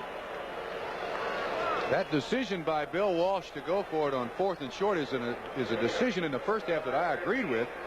But that 3 points that they did not try for may loom very large here in this football game. Once again, repeating that San Francisco, if they win today, win next weekend, they are assured home field advantage for the entire playoffs. As you look at the offensive set, the way they started the game, no injuries. I take that back. Number 60 into the game, I believe, replacing Randy Cross, 51. Coma is number 60. He'll be playing right guard. 1st and 10 from just shy of the 32-yard line. Ricky Patton carries. Nice move. Breaking tackle. Loose ball, but the 49ers keep it. Ted Thompson kind of stripped the ball out of his hands. And it was Audick again. That's the second time that Audick has saved the day for the 49ers. He recovered a Montana fumble in the first half. And that's the 3rd fumble that the 49ers have had and not lost one of them. Watch the tackle here. Good cutback, and then you'll see Ted Washington appears to just strip him of the ball right there at 51. Excuse me, Ted Thompson. I keep confusing Washington and Thompson. Ted Thompson, 51, and a recovery. They wound up getting 7 on the play, and now they have much more than that. Patton breaking into Oiler territory and all the way down to the 32-yard line. Ricky Patton. Reinfeld and Stemrick eventually combined to stop it. Randy Cross through the key block. 29 yards on a carry, and I don't understand that. That was right up the middle, right at the teeth of the Houston Oilers defense. That's the longest 49er run this season, 29 yards. Can you imagine that? A team that's 11-3.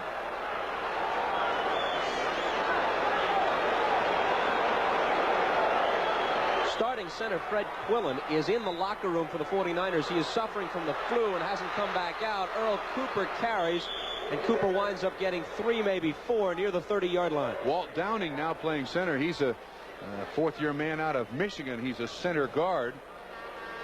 And as we said in the first half, the San Francisco 49ers are going to the playoffs. They do not want injuries or sickness to any of their key players, and Quillen is one of those. 2nd and 7 at the 30. We've played 2 minutes of the 3rd quarter. Bill Walsh, a definite Coach of the Year candidate. In fact, I'd say he's odds on in the NFC. Play fake by Montana on 2nd and 7. He keeps it, gets out of bounds with his life intact, and a gain of 2.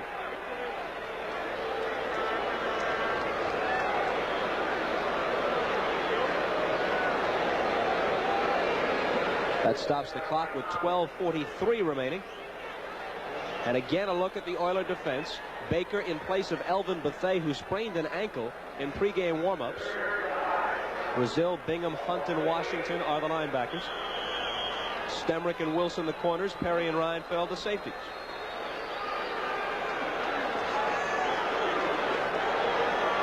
Third and 5 from the 28 of Houston. No score. 12:43 to play, 3rd quarter.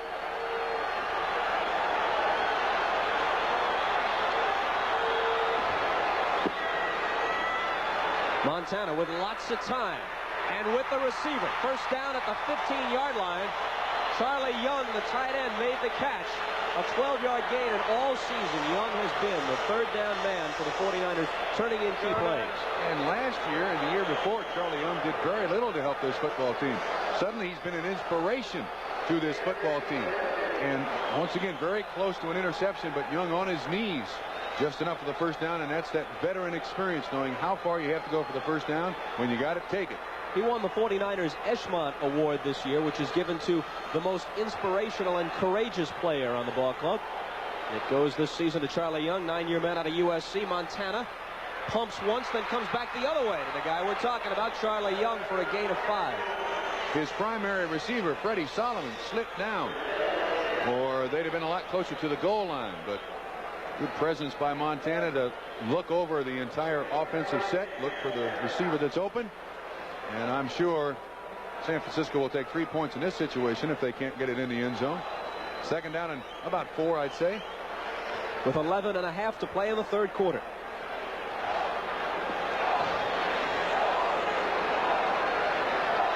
Mike Wilson goes out wide to the left side. Solomon is to the right. Lots of time again for Montana. Looks it out to Ricky Patton, and the turf does it in. They'll lose a couple, maybe 3 on the play. You know, if he'd have stayed on his feet, too, he'd have been in the end zone. It's been raining here for the last couple of days in San Francisco, and this is, to say the least, a very poor field to begin with. They even kept the bands off the field at halftime to try to preserve whatever was left of this football field. But watch him slip down. And just no footing whatsoever. And it happens to the other side, too. Here's Greg Stemrick, their all-pro cornerback. Gets a little shove there, and he goes down. It is slippery down there. Very bad footing here in Candlestick. 3 wide receivers, Wilson, Clark, and Solomon, on third down and 8 from the 13-yard line. Montana completes it to Clark. Clark has the first down if he gets the charitable spot.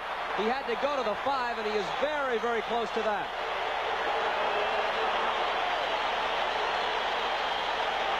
It is a San Francisco first down.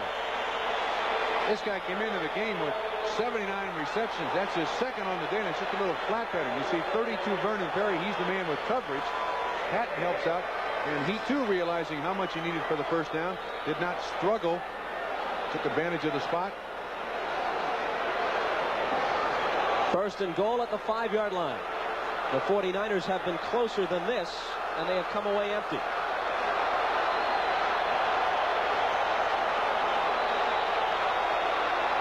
Ricky Patton and Johnny Davis are the backs. Patton bangs down to the 3-yard line. Ken Kennard made the tackle. I got to admire Houston, 6-8, playing on the West Coast. They're going nowhere, but they're making a game of it. They're not going to roll over and play dead for the San Francisco 49ers. And you have to admire them. This is the second opportunity they have had for a goal line stand. They've done very well today. Ed Biles hoping his club can come up with yet another goal line stand. Dick Nolan, the former 49er and Saint coach, is the Oilers defensive coordinator, but basically he uses the same system Biles installed when he had that position under Bum Phillips. Touchdown, Ricky Patton. So finally, the scoreless tie is broken. From the fabled I formation of which Houston fans talk so much about. Fake to Cooper at the fullback spot. And then you see Pat make a good break to the outside right there. There's nobody there to stop him. J.C. Wilson tries. Reinfeldt tries. 6 points on the scoreboard. For Patton, his 4th rushing touchdown, his 5th touchdown overall on the season. Wershing, who hasn't missed an extra point this year. Out of Montana's hole, there it is. The clock stops with 8 minutes and 56 seconds to play in quarter number 3. A look again at Patton's touchdown and the score. The 49ers 7, the Oilers 0. Freddie Solomon made the big block in that particular touchdown. Clem, it's time we thank the folks at Skill. They brought out the Sandcat Sander only a couple of years ago. but now we just can't work without it. Right, Clem? Skilled Sandcat handles easy, like an orbital sander. Has the muscle of a belt sander. I expect it's going to last, too. As long as our skill saw circular saw, maybe as long as me and Clem. Skill. We build tools that last, and last. Clem, where did you put the hammer? United announces great low prices on complete Hawaii vacation packages. Prices that bring Hawaii closer from the East Coast. Closer from the Midwest. Closer from every city United serves. United, once-in-a-lifetime prices for a once-in-a-lifetime vacation. Fly the friendly skies. Kick off the biggest bowl bonanza ever. First, the Fiesta Bowl as Heisman Trophy winner Marvelous Marcus Allen takes on Joe Paterno's Penn State Nittany Lions, followed by the granddaddy of them all, the Rose Bowl. And finally, night falls in the Orange Bowl in a battle for the national championship, New Year's Day. The 49ers took the second half kickoff, kept the ball 6:04, 10 plays, 69 yards. Patton caps it from 3 yards out. And finally, we've got somebody on the scoreboard. 7-0 49ers. Wersching kicks off. Carl Roaches fields it. Dangerous man, but they don't give him much room to operate. Down he goes at the 20. That's one of the aspects of the game that the 49ers have done very well today. They have shut down the always dangerous special teams, the returns of Carl Roaches and Willie Tullis. This telecast presented by authority of the National Football League and intended for the private use of our audience. Any rebroadcast or other use of this telecast without the express written consent of the San Francisco 49ers and the National Football League is prohibited. Spot the ball at the 22 as they gave him some forward progress. Angelo Fields now at left offensive tackle for the Houston Oilers. Leon Gray has been suffering from back spasms. We thought that might keep him from starting. He did start, but he's out now, and massive Angelo Fields in. Burrow makes the catch and gets 6, maybe 7 on the play before Eric Wright makes the tackle. Bob, is that not the same way that they started the football game? With a little slip screen out to Ken Burrow, try to break him up underneath the coverage. There you see, as you described, massive Angelo Fields. 6'6" and 317. Or thereabouts. Sort of in the Sherman Plunkett mold. If you remember Sherman, he used to play for the Jets, and they resolutely listed him at 298, even when he weighed about 360. Adger Armstrong for not very much. Archie Reese and Jim Stuckey stopped him. 3rd and short coming up. I believe that's only the second carry by a back other than Earl Campbell for the Oilers today. You are correct. And Adger Armstrong had the other one. Clock running with 7:40 to play, 3rd quarter. Campbell and Tim Wilson are the backs lined up in the I. 3rd and a long one. It's probably closer to 2. Campbell asked to get it, slips on the turf, down he goes, they'll have to punt. Jack Reynolds hit him first, but really, Campbell was done before anybody got to him. This is a simple game to win or lose. If you can control the line of scrimmage, you're going to come out on top. In that particular instance, Houston, for whatever reason, maybe slippage on the offensive line or whatever, could not make a bow in that San Francisco defense, therefore 4th down.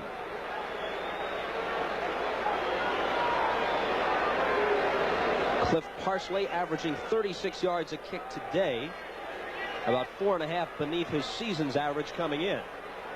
Solomon and Hicks, double safety.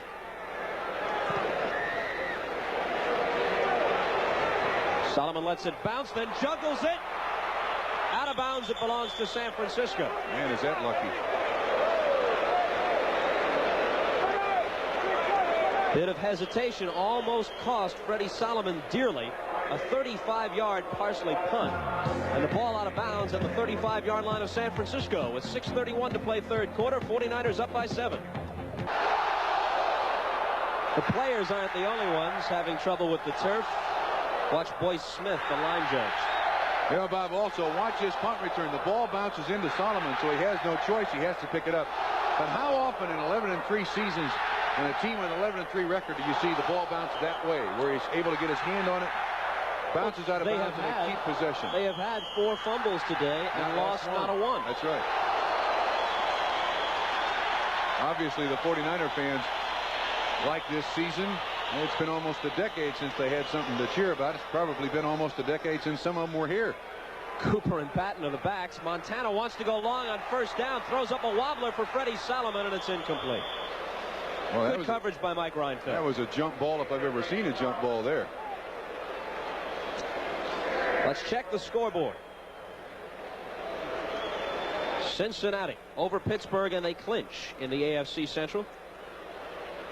5 touchdown passes for Lynn Dickey as Green Bay stays alive in the chase for a wild card or possibly division title berth. Buffalo over New England, and it'll be the Bills and the Dolphins this coming Saturday from Miami in an AFC East struggle. The Giants go to 8-7, and the Cardinals' 4-game winning streak. St. Louis is 7-8. San Diego squeaks by Tampa Bay. Both clubs still very much in the playoff fight in their respective conferences. 2nd and 10 from the 35, and they reverse it to Dwight, You got it right. Dwight Clark. Dwight Clark is to the 47-yard line of Houston. An 18-yard gain. Interesting, too, that leading 7-0. It's one of the things about Bill Walsh that I like. He will try just about anything. All plays are good, consistent plays. And a good block there. Questionable as to whether or not it was a clip, and J.C. Wilson is going off the field, but a good run by Dwight Clark for a first down. And hopefully J.C. Wilson is not hurt seriously. Seems to be favoring his leg. Standing right at the 50-yard line. Dwight Clark having another great receiving year. This will be the 2nd consecutive season where he has caught more than 80 passes. He has more receptions than any other wide receiver in the league. Ted Brown of Minnesota from his backfield spot has more than Clark, but no wide receiver has bettered his total. Washington wins and Baltimore loses for the 14th consecutive time. Miami stays on top in the East, 17-7. Ooh, there's a big score for these San Francisco fans. As long as Philadelphia wins today, San Francisco, with a win also today, will ensure themselves of home field advantage until they get to the Silver Dome, if you'll pardon the expression. Montana to the sideline where Mike Wilson makes the catch. He's out at the 38-yard line. In Detroit, some Lion fans think they might have a home field advantage. They think they might be all the way through to the Super Bowl on their home field. Has that ever happened? Has there ever been a Super Bowl team that played on their home field? I would think Miami would be the most logical team to have the possibility. I think not. Obviously, they have played some Super Bowls in the Orange Bowl, but never in a year when the Dolphins were there. They have played some Super Bowls in the Coliseum, but the Rams were not there. A few years ago when the Rams played the Steelers in the Super Bowl, that might have been a home field. We'll check on that. That was Orange Bowl. That was 1978, right? Freddie Solomon makes the catch for the first down. Bill Kay in on the tackle, but too late. The ball at the 27-yard line.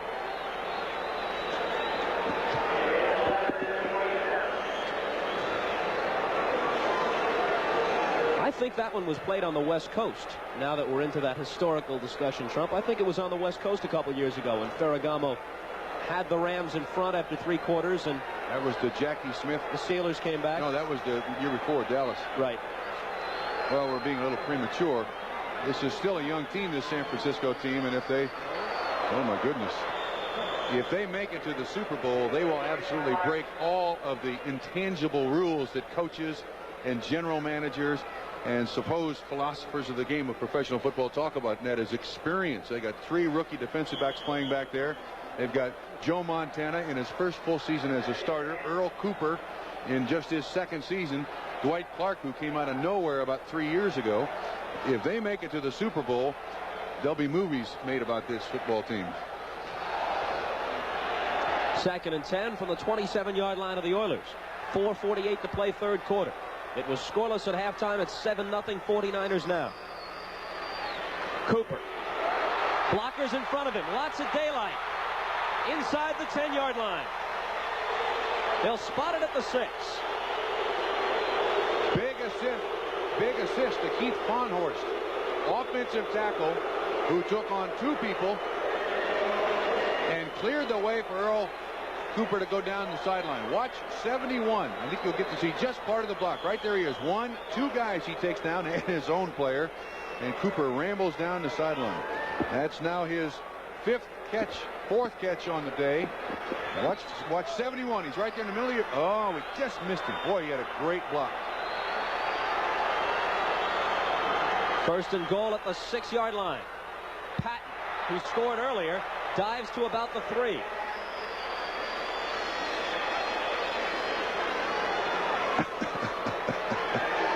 Yes, Mr. Cooper. A little mud there. Or excuse me, Mr. Patton, not Mr. Cooper. Second and goal at the 3-yard line. Clock running, 4:15 left, 3rd quarter.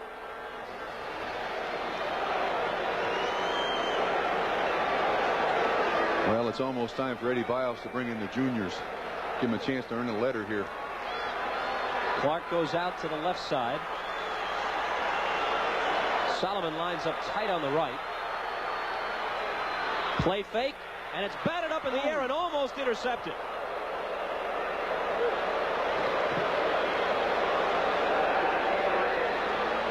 I think that was Greg Bingham. Boy, that would have been an outstanding play if he had been able to hang on. It was. He knocked it down and then almost picked it off. Watch that.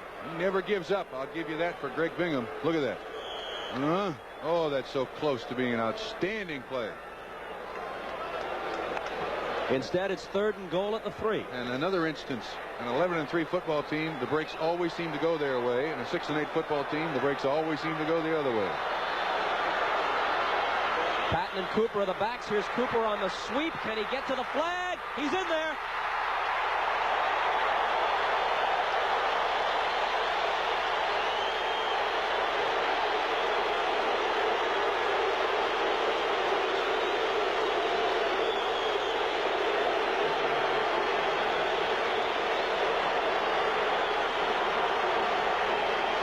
Earl Cooper's first rushing touchdown of the season. His first touchdown period. Hasn't scored one on the pass reception either.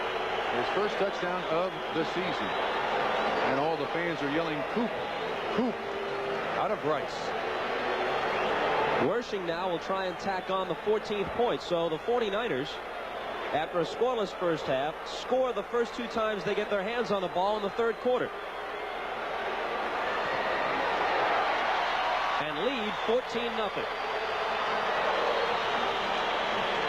9 plays, 65 yards. The final 3 yards by Earl Cooper, his first touchdown of the 1981 season. 14-0, Niners. Quality and value in a new American car you must beat. Next Saturday, be courtside with Dick Enberg and Al McGuire when Pauley Pavilion goes wild. Coach Ray Meyer's DePaul Blue Demons battle the powerful Bruins from UCLA. Right here on the home of great college basketball, NBC Sports. Earl Cooper diving in for the 6 points, and this has become all too common in professional football. Ask Drew Pearson and ask Duriel Harris about jumping up in the air and spiking the football. Both had injured knees. That is dumb to do. Tullis fields it at the 10. Willie Tullis to the 20 and the 25, and that's about it. You mentioned Drew Pearson. When the Eagles and the Cowboys met earlier this year in Philly, he labeled it the Thrilla in Phila. Now today's game between the Eagles and the Cowboys, he's calling Malice in Dallas. Except that Philadelphia is leading 10-7 at last report, right? And there you see the numbers on the last 49ers scoring drive. Didn't take him much elapsed time. 9 plays, 65 yards, less than 3 minutes. To say the least, the Oilers are not a great catch-up football team. They trail now by 2 touchdowns. Like Holston in motion. Nielsen pumps once, comes to Holston at the 30-yard line. Can't keep his footing and settles for a gain of 4. Now, I don't want to make enemies in Houston. But that ball was once again underthrown, and it was only thrown 4 yards deep and 12 yards or 15 yards to the sideline. If that's the most steam that Gifford Nielsen can put on a football, look at this. Into the ground. Holston has to go down on his knees to catch it. I repeat, if that's the steam that Nielsen puts on a football, the Houston Oilers are in trouble. Now, he may be feeling the effects of that shoulder injury that kept him out for almost 10 weeks, but that is not zip on the ball. 2nd and 6 at the 30-yard line. Boom! Adger Armstrong. Let's see if they rule this a reception and a fumble. They will. The indication is he caught it, he fumbled it, and the 49ers have it.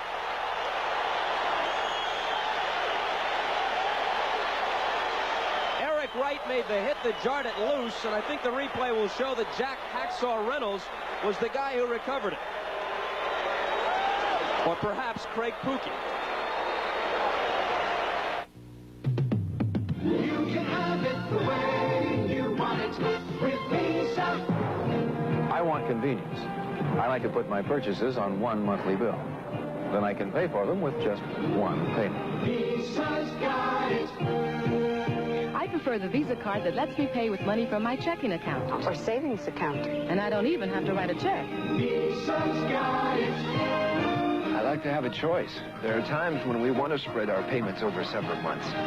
Visa's got it. Have you ever run out of cash? With Visa, I can get cash at banks around town or at 90,000 financial offices around the world. Visa's got it. We prefer Visa traveler's checks. Visa is known around the world, and if our traveler's checks are lost, Visa has a worldwide refund system. You can have it the way you want it with Visa. Now you can choose the way you want to pay with Visa. Next Saturday, it's a battle for supremacy in the AFC East as the NFL season goes into its final weekend. Don't miss it when Joe Ferguson leads the Buffalo Bills against Don Shula's Miami Dolphins. Playoff berths are still open. Buffalo versus Miami next Saturday. It was Craig Pookie who made the fumble recovery after Eric Wright jarred it loose. Watch this pass. That ball is up there 1,001, 1,002. That is entirely too long for that ball to be in the air. If I were Adger Armstrong, I would have a talk with Mr. Gifford Nielsen about hanging me out to dry. Throw the ball to him. Give him a chance at least. That's 4 or 5 times that he's done that today. One thing in defense of Nielsen, though, while you're counting, the replay was in slow motion. Well, but still, I mean, it's a second and a half in the air to get to the ball carrier, and it's 7 yards away. Leading 14-0 Montana to the air. He hits Eason Ramson, the reserve tight end, and Ramson is inside the 15-yard line for a 49er first down. 13-yard pickup. Dallas goes ahead midway through the third. Danny White to Butch Johnson, 36 yards for the touch, 14-10.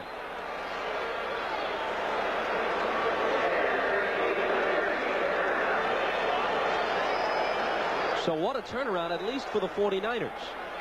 After neither team was able to put a point on the board through the first 30 minutes, San Francisco might be in the process of scoring 3 straight times. They lead 14-0. They're at the 13-yard line of the Oilers. Montana to the sideline finds Dwight Clark. Clark is collared inside the 5 by Robert Brazil. That's close to a first down.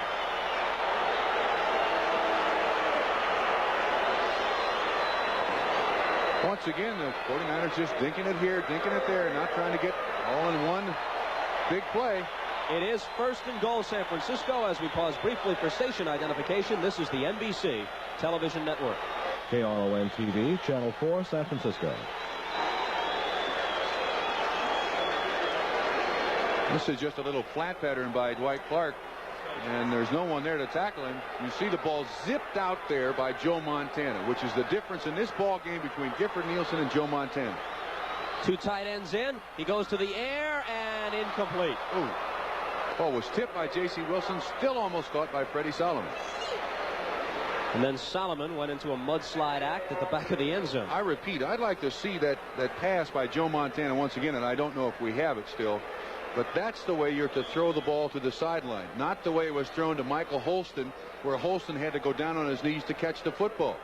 Now I'll say this, that Gifford Nielsen, this is really his first chance to play professional football. He has been injured most of this season, and he's got a long way to go, and he's going to be great. But presently, he is not throwing the ball anywhere close to the way they want him to. Second and goal from inside the 3-yard line. Montana, again the play fake, in trouble, gets rid of it to avoid the sack. It's incomplete. There's a flag down. Now 2 flags. Ted Washington is going to get a penalty for a late hit on the quarterback. I believe there's also pass interference on Houston in the end zone. It'll be first and goal at about the 1-yard line. The Oilers' strong safety, Vernon Perry, picked up one of those flags, and in disgust, he threw it back over his head while looking at the official to let him know what he thought of the call. Dick Jorgensen's going to make it official. Encroachment, defense, intentional grounding, number 16, offense, penalties offset, second down. Intentional grounding. You got to be kidding. Well, he did throw it away to avoid the sack. And this is really a break for the 49ers. Agreed. But I don't agree with that intentional grounding call. Because you lose not only the yardage, but the down if there aren't offsetting penalties. If it's just intentional grounding, you've lost the down and the distance. But once again, I don't agree with the intentional grounding call. He did throw it up, but he was under pressure. Still second and goal. Closer to 3 than 2 yards away. Montana gets rid of it for the touchdown. Dwight Clark makes the catch in the end zone. Just before Jesse Baker walloped him, Montana released. And the 49ers have scored 3 straight times in the third quarter to lead 20-0.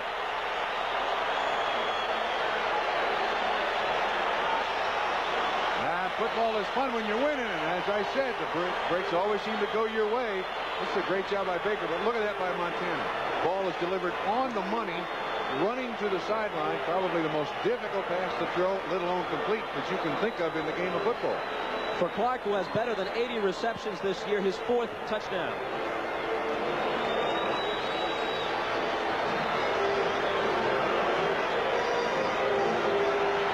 Wersching again splits the uprights. So after a scoreless 30 minutes, the 49ers have put 21 on the board in 13.5 in the third quarter. Behind every Schlitz is a man who knows his beer. Down here in Texas, people know a good beer, and many choose the taste of my Schlitz. Just one glass will tell a lot of beer drinkers what I've known all along. You just can't buy a better tasting beer than Schlitz. What do I really think? I think Schlitz tastes better than Miller. Schlitz tastes really smooth. Mr. Sellinger, your Schlitz tastes good. It really does. I'm glad you like it. Behind every Schlitz is a man who knows his beer. Here's a great gift idea. Give the Olympus OM10, and you'll never worry about what to give again. Start with the OM10 for great pictures automatically. Then give an Olympus flash, an Olympus telephoto lens, an Olympus auto winder. All from the OM system. Over 200 gifts made to fit the OM10. Give the Olympus OM10, and you'll never worry about what to give again.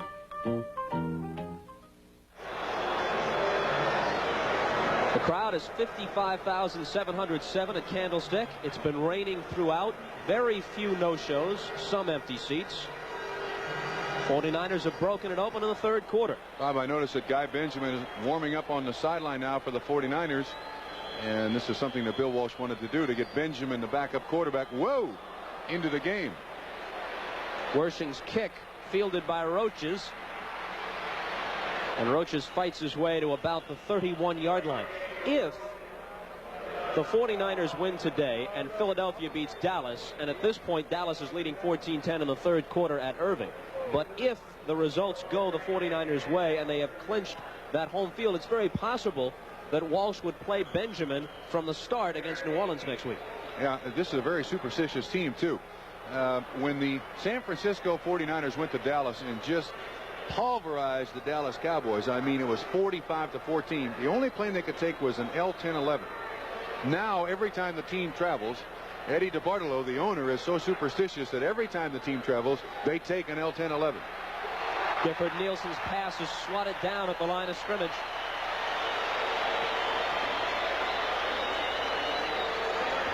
I don't recall Nielsen being sacked today. He's been under pressure several times, but not sacked. Now the 49ers, Fred Dean and company, are really going to be teeing off on him. This guy, Benjamin, getting loose. Out of Stanford, another one of Bill Walsh's proteges. You can count Dan Fouts. You can count Turk Schoenert. You can count Ken Anderson. Now Joe Montana. And he had Guy Benjamin at Stanford. They go with the draw play. Earl Campbell carries. A flag goes down. He has first down yardage, but let's see what the call will be. That's Campbell's longest run of the day. Holding Houston. That nullifies a 14-yard gain. And nothing is going right for the Oilers today. Even though the Oilers have lost 8 times, they have not been shut out this season. They are staring at their first shutout, 1981. Holding, number 60, offense, still second down. Ed Fisher.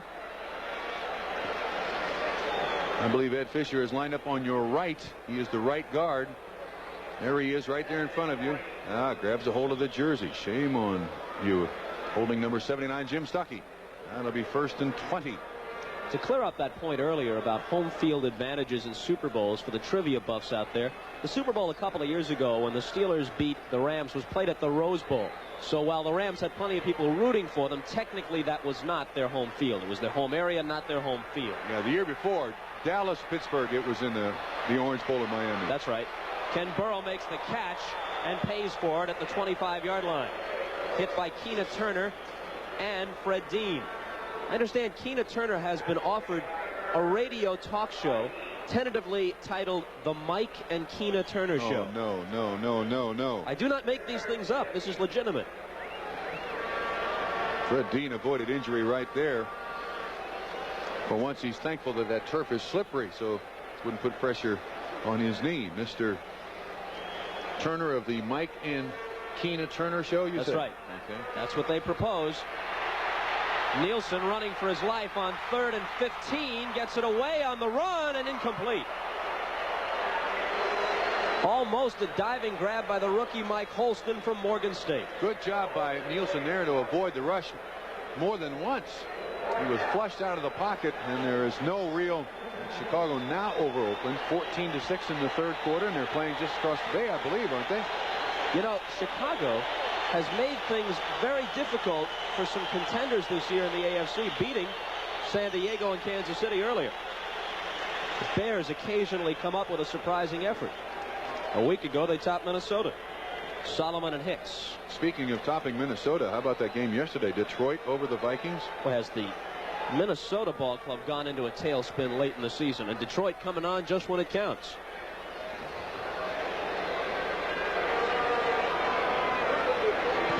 Parsley punts. Good one. 30-yard line, Dwight Hicks. Dances to the 35, to the 40, to the 45. A flag goes down, and Hicks does too, but not before he gets to the 49.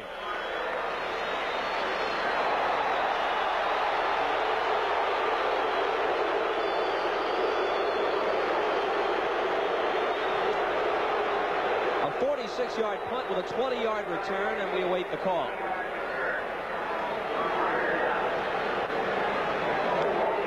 Block in the back, which more often than not seems to be the call when a flag flies on a punt. Just across the bay, I believe, aren't they? You know, Chicago has made things very difficult for some contenders this year in the AFC, beating San Diego and Kansas City earlier. The Bears occasionally come up with a surprising effort. A week ago, they topped Minnesota. Solomon and Hicks. Speaking of topping Minnesota, how about that game yesterday? Detroit over the Vikings? Well, has the Minnesota ball club gone into a tailspin late in the season, and Detroit coming on just when it counts.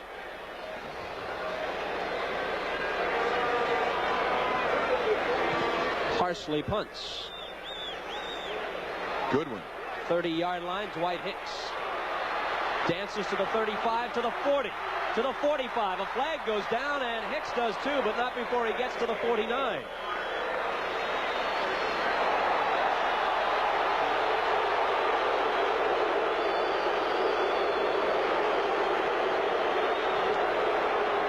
A 46-yard punt with a 20-yard return, and we await the call.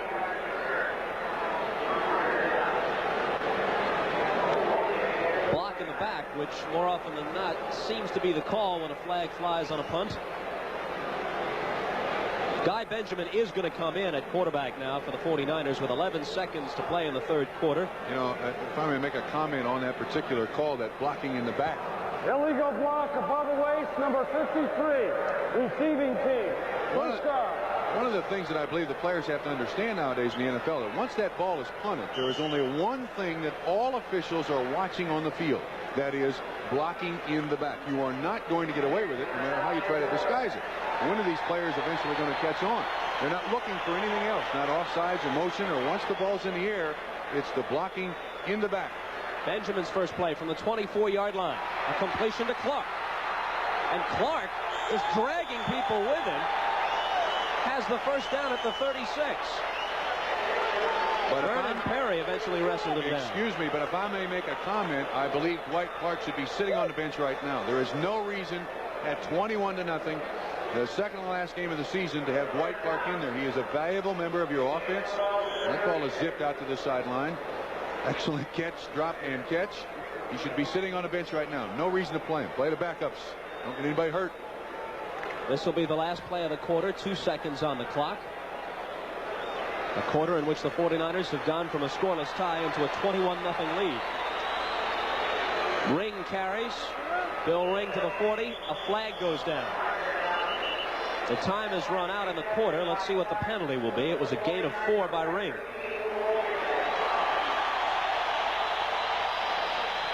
Against the 49ers. So that'll cost him 10, and it will be 1st and 20 when we start the fourth quarter. Dwight Clark, now the proud possessor of the San Francisco 49ers club record for receptions in the season, 84, set last year by his teammate Earl Cooper with 83.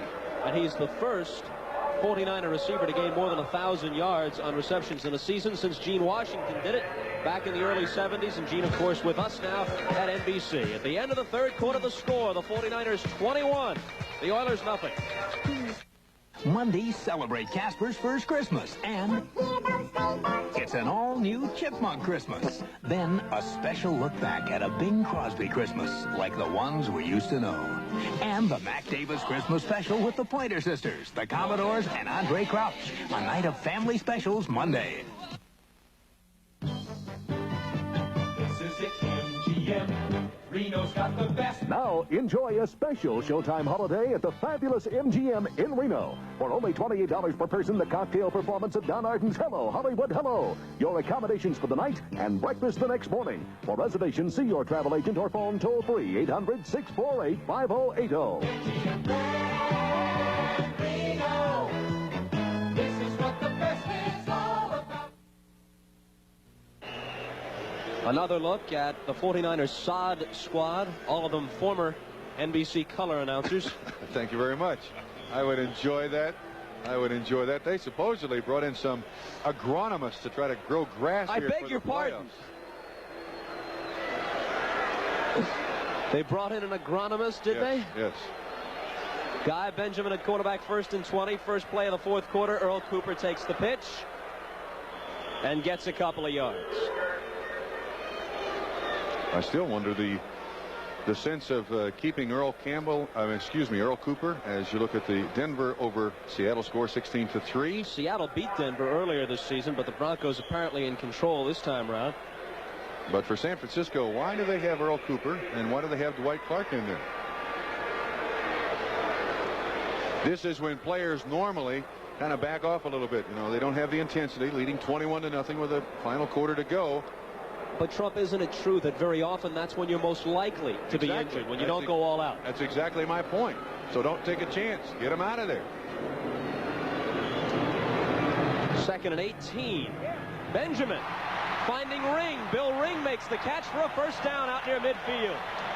J.C. Wilson with the tackle. Reinfeld also there, but too late. 21-yard gain. This is what San Francisco seems to do best, too. Backs out of the backfield. Just little dinks here and there. Good move by Ring, faking the outside move. Comes back up underneath. Nice gain. What'd you say it was? 21 yards? Benjamin stands in there very well. He has not played an awful lot this season. As a matter of fact, coming into this game, he had thrown a grand total of 3 passes. 49ers looking for their 4th win in a row. It would make it 11 out of 12 for them since a 1-2 start, and boost their record to 12-3 with a week remaining. Into Oiler territory at about the 49-yard line. This is where I think the 2 head coaches should meet at midfield and declare it a gimme. The rest of this ball game is good as far as I'm concerned. If I'm from Houston, we'll give it to you. See you next year.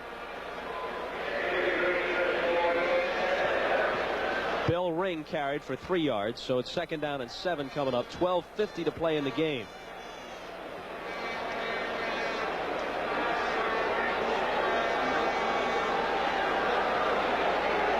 Benjamin and Montana have used 9 different receivers in this game. Here's one of them, Earl Cooper. Boom, down he goes for a loss. That was Cooper's 5th reception. Dwight Clark also has 5. Charlie Young has caught 4. 9 different 49er pass receivers in this ball game. Avon Riley, number 53, made initial contact on that play. They lost 5. It's 3rd and 12 coming up. Bit of fog rolling in here at Candlestick, as it usually does, which may make it difficult for Trumpy to catch his flight back to Cincinnati. Look at that. Isn't that awful? Last week, the Oilers on offense, they only had 154 yards and 1. This week, 180 so far in this game. Benjamin finds a receiver close to a 1st down. Freddie Solomon with the catch. And it looks like they're going to have it. See, this is what happens when it's 21-0, the second to last game of the season. Tempers flare. Flag down, too. Well, should be offsetting penalties, and we'll go at it. See what happens. All right, it's in San Francisco. Usually they catch the guy in this situation who retaliates. Never the guy who throws the first punch or the first elbow. It's the guy that fights back. Personal foul, unnecessary roughness, number 87, offense, still 3rd down. So they hit Dwight Clark. Chicago has extended their lead on Oakland to 21-6 with 5 minutes to play in the 3rd quarter. Vince Evans has thrown 3 touchdown passes for the Bears. 3rd and 15 from the 44-yard line. And I see Dwight Clark is on the sideline. Mike Schumann is in. He comes out to the left side along with Mike Wilson. Good move, Bill Walsh. Save him for the playoffs. You know, you mentioned the rather anemic total offense for the Oilers in this ballgame. A year ago, they were 2nd overall in the league in rushing offense on average per ballgame. This year, they have slipped to 21st in the league, losing an average of 71 rushing yards a ballgame, comparing this year to last, even with Earl Campbell. And Campbell, unless he breaks one for 90 yards, will probably go his 9th straight game without breaking 100. And Dwight Clark is back in the ballgame. There are very few things with the years that I've been associated with Bill Walsh that I disagree with, but this is one of them. There is no reason for Dwight Clark to be in there. Hopefully he will not get injured. 3rd and 15. A flag goes down. The pickup is only about 10. That's going to leave them short of what they need for the 1st down. Wilson made the catch. No, make it Clark. Dwight Clark on the catch.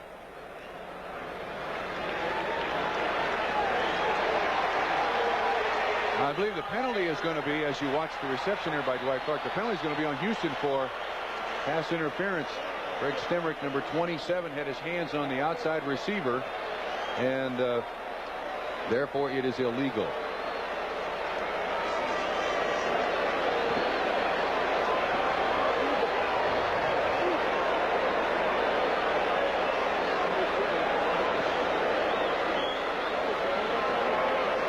And another walk backwards.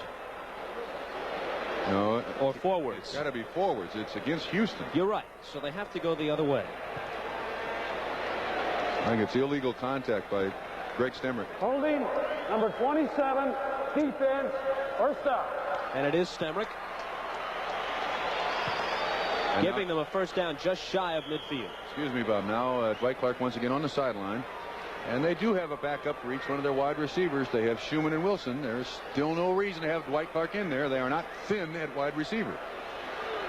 11:35 remaining in the ball game. Bill Ring carries on first down, breaks a tackle, and gets about 10.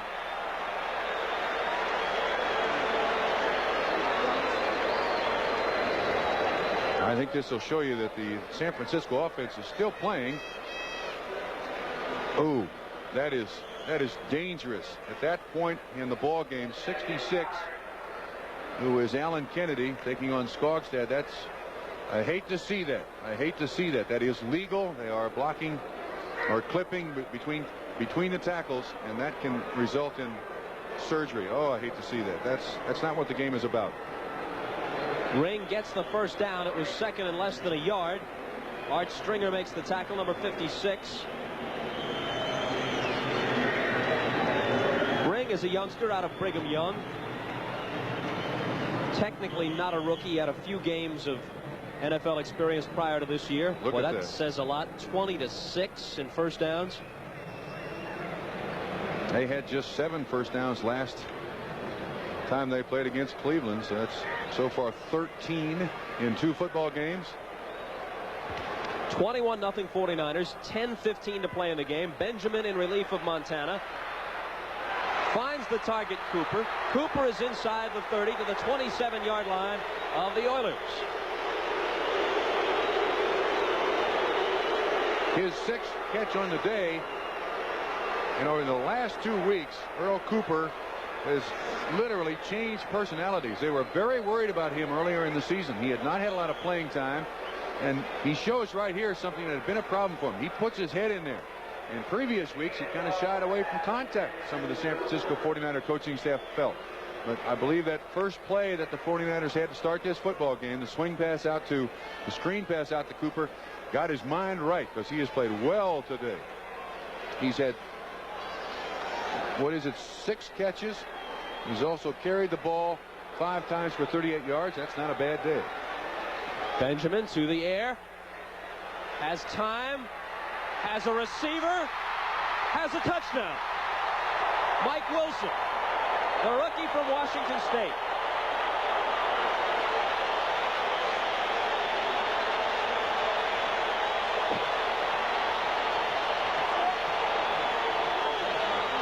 Bob, I would venture to say that Wilson is probably a 3rd or 4th receiver. You see Benjamin looking left, has the presence of mind, and he guns it to Wilson, who is one of those backup receivers. He's the guy that came in for Dwight Clark. 6 points. First NFL touchdown for Mike Wilson.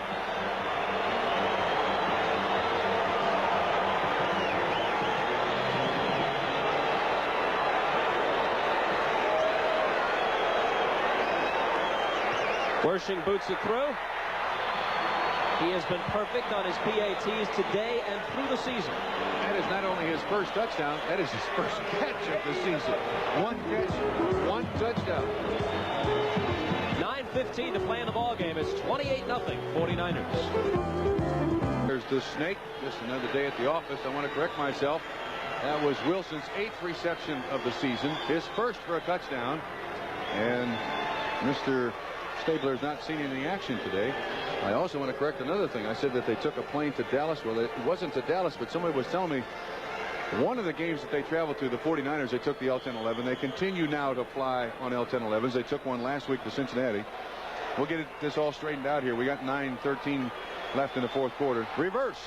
They give it to Avon Riley. Riley busting outside.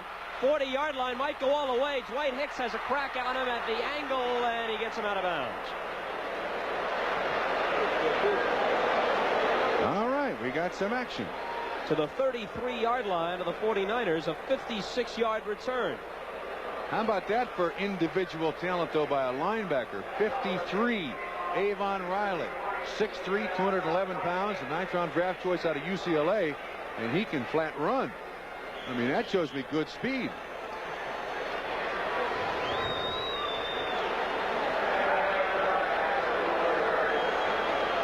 Houston has not been shut out since December of 1976 when they lost 21-0 to the Steelers. They trail here 28-zip, just under 7 minutes to play.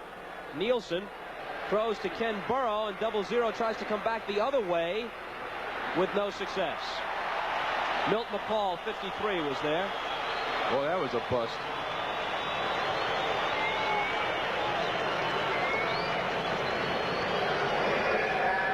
$28-0 San Francisco. The 49ers have scored every time they have touched the ball in the second half. They have not punted in this half. They have drives of 69, 65, 26 after a fumble recovery, and 76 yards for touchdowns. The last drive engineered by Guy Benjamin in relief of Joe Montana. I'd say that's pretty efficient offense.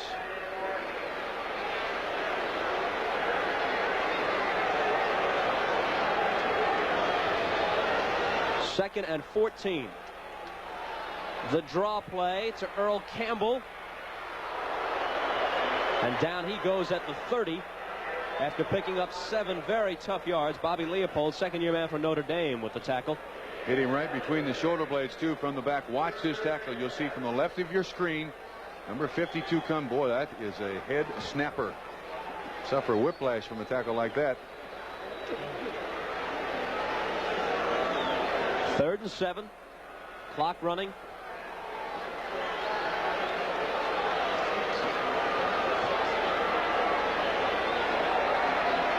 Nielsen in trouble, avoids the sack, and Adger Armstrong can't hold the ball. That was flat dropped. And Dave Casper, 87, was wide open once again as he walks back to the huddle. Hands on hips. Adger Armstrong doesn't drop many. There's Casper wondering, what do I have to do to get the ball? Clock was in error a moment ago. They've got some lights out, a couple of bulbs out on the clock to our right. So let's tack on about a minute. We've got 8:06 to play in the ball game. 8:06. 4th down 7, and obviously with nothing to lose, and in truth very little to gain, they go for it. Nielsen in big trouble. They get him on the sack off the blitz. Tina Turner, number 58, came through, and that is their first sack of the day.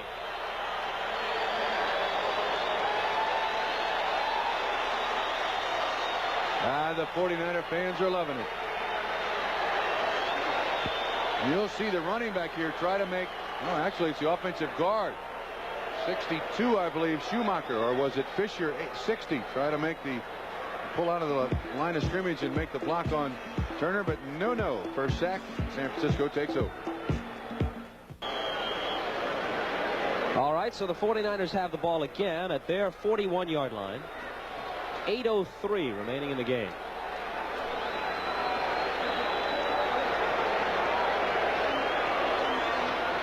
Benjamin stumbling a bit, and the pass falls incomplete. He was open. Freddie Solomon, the target. 49ers continue to throw it. And every incompletion, of course, that means that the clock stops. I'm surprised they don't put in 2 tight ends and just run the ball. Benjamin had completed 6 straight after coming into the game. That was his first miss.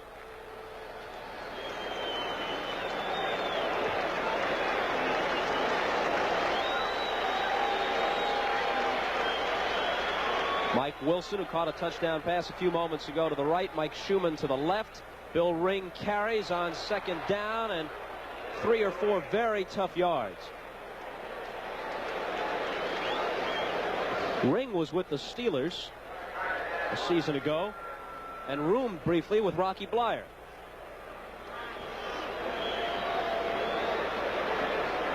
Plays somewhat like him, resembles him a little bit. 7:28 remaining in the ball game, and the clock running. He is out of BYU too. Normally BYU produces pass receivers and quarterbacks, and their running backs are little known athletes. He seems to run with a certain amount of reckless abandon. 3rd down and 7. Benjamin is brought down. Art Stringer came through, number 56, to grab him. Second sack of the day for the Houston Oilers. And you see the blocking up front. Stringer comes to the outside, untouched. Just manages to get a hand on the shoulder pads of Guy Benjamin, and Benjamin manages to hang on to the football. 4th down, and Jim Miller in the punt. He's been able to keep his foot dry in the second half. Up until now, this is the first 49er punt since halftime. They put the rush on. Tullis got close to it. Roaches fields it at the 30. Look out. 40, 45, 50. Needs a block. 40-yard line. And out of bounds at the 30. So that's the second consecutive outstanding kick return for the Oilers. Avon Riley had a big one on a reverse on a kickoff, and now a 40-yard return by Carl Roaches on this Jim Miller punt. He gets by that first wave of tacklers, and I'm hoping we'll see at the very end of this Jim Miller, the barefooted punter, just to the left of where the camera is, gets his foot stepped on, but a good return. And the Oilers still not giving up. Believe it or not, if 9 out of 10 of these homes burn down, there's no guarantee they'll be totally rebuilt. Because rebuilding costs are rising so fast, even inflation protection may not cover a home fully. But now, Allstate's got the brand new home replacement guarantee. Get it and get your home built back just like it was, even if rebuilding costs more than you're covered for. Ask your Allstate agent about the new home replacement guarantee. For ideas that make good sense today, you're in good hands with Allstate. Behind every Schlitz is a man who knows his beer. The people here in California know their beer. In fact, beer is a big part of their Oktoberfest. Schlitz, please. And for our master brewer, the final test is a beer drinker's taste. I think Schlitz tastes a little better than Bud. It's nice and mellow. I like it. I'm impressed. This Schlitz really tastes good. Mr. Sellinger, I'll go with your Schlitz. I knew you would. Behind every Schlitz is a man who knows his beer. As I mentioned, Jim Miller, in trying to assist on the tackle, got his foot stepped on right there. I think he's trying to determine whether or not stitches are needed, but that is one of, obviously, the drawbacks of being a barefooted punter. Trying to avoid the shutout, Gifford Nielsen goes back to work at the San Francisco 30-yard line after the 40-yard run back by Roaches. Earl Campbell again, stopped by Craig Pookie, number 54. The inside linebackers for the 49ers, Tennessee products, a decade apart with the Volunteers. Reynolds in his 12th season in the NFL, and Craig Pookie in his second.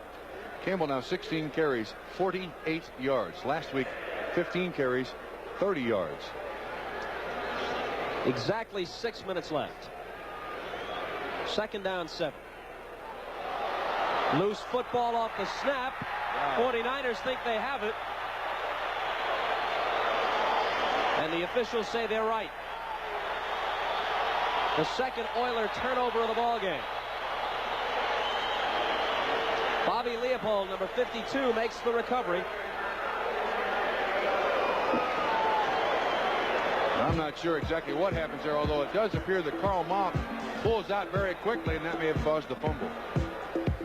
There's only one way to buy a Japanese import and get cash back. Come to Chrysler, not Datsun, not Toyota, not Honda. Get $500 back on a new 81 Mitsubishi-built Colt or Champ. On a new 82, get $300 back. Get $500 back on a new 81 Challenger or Sapporo. On a new 82, get $300 back. Get $500 back on any new 81 or 82 Ram 50 or Arrow pickup. Get up to $500 back on Mitsubishi imports at participating Dodge and Plymouth dealers. Not Datsun, not Toyota, not Honda, only Chrysler. 10 tough, mean beards versus one Bic shaver. Can one Bic shave them all?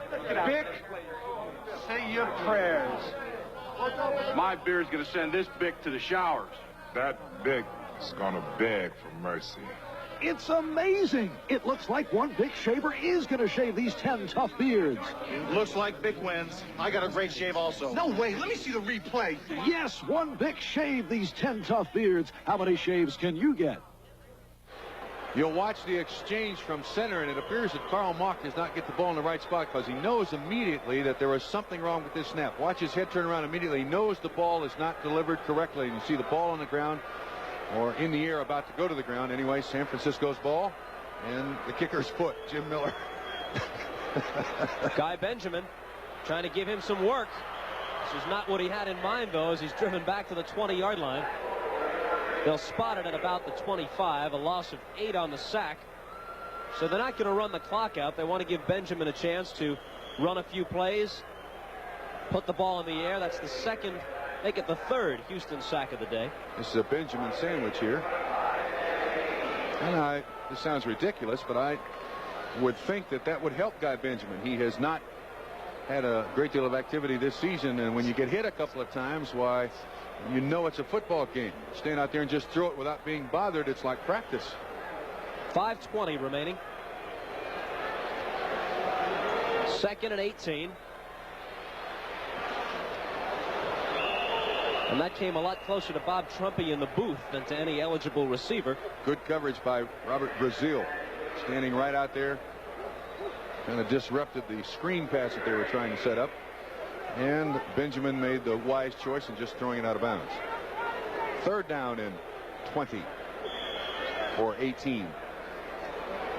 There's 8 minutes and 37 seconds to play in the game in Dallas, and the Cowboys at last report maintain that lead over Philadelphia at 14-10. Let's take a look at some of the extracurricular activity.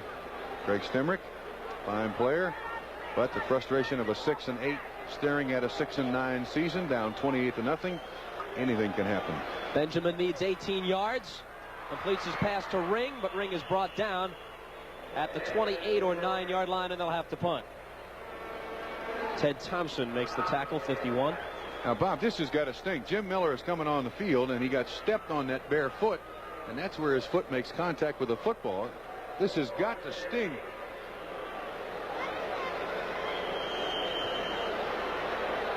See if we can detect a grimace on his face. Roaches again as the deep man. He returned Miller's last kick, 40 yards. Miller gets off a decent boot. Roaches fields it back near the 30-yard line. Oh, he's got a lane. He's got a lane. 40-yard line and out of bounds near the 42. With 4:23 remaining in the ballgame. Next week, NBC Sports has another special Saturday edition of NFL football. Brian Gumbel with all the news from around the league. NFL 81 begins at 3:30 Eastern Time, 2:30 Central, 12:30 Pacific. Then a game that could decide the AFC East title. Buffalo taking on Miami in the Orange Bowl. A special edition of NFL football next Saturday on NBC Sports. And then Saturday night, a late night special.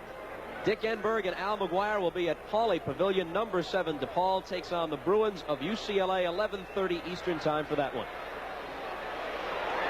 And Dave Casper is on the receiving end of this first down pass at the 40-yard line. He has been open all day. 19 yards on the catch. I believe he's been lobbying with Gifford to throw it down there, and been on Gifford's back all day for throwing the ball rather haphazardly. That one he threw with some steam on it.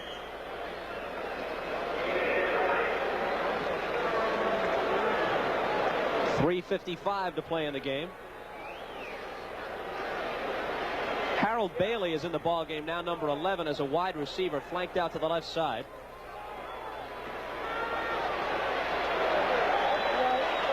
Absolutely nothing. Bobby Leopold led the charge, number 52. He's gotten a chance to play in the second half and has performed very well. Bob, away from the football game you mentioned in that last promo, the next Saturday, NBC will have this, that, and the other, featuring Bryant Gumbel. I don't know if anybody said it on the air, but I'm really sorry to see NBC Sports lose Bryant Gumbel. He is one of the rare talents you can find in this world of ours. And I will forever consider him my friend, and I wish he weren't leaving NBC Sports. But his talent is probably too big for what we do here in the booth, just watching football games. And I want to wish him the very best of luck, and hopefully I can still call him Bryant. I don't have to call him Mr. Gumbel. He has promised to remain your friend even while doing the Today Show. You'll be happy to learn. Adger Armstrong makes the catch. Craig Pookie makes the tackle.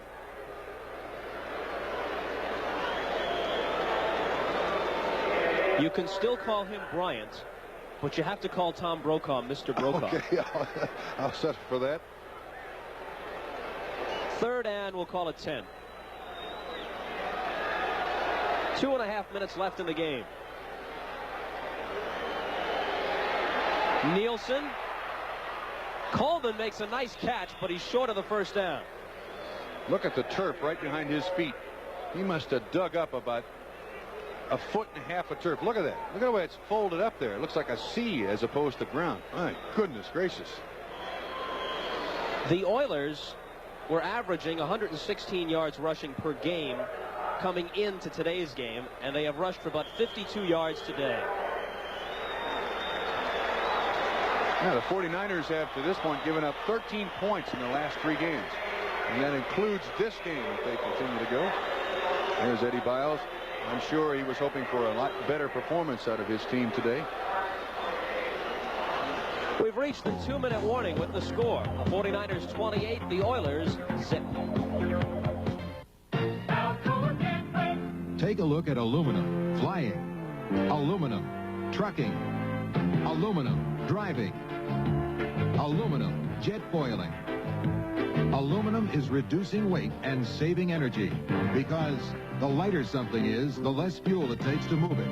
Aluminum, it's the metal that moves America. And we're doing it now. We can't wait for tomorrow.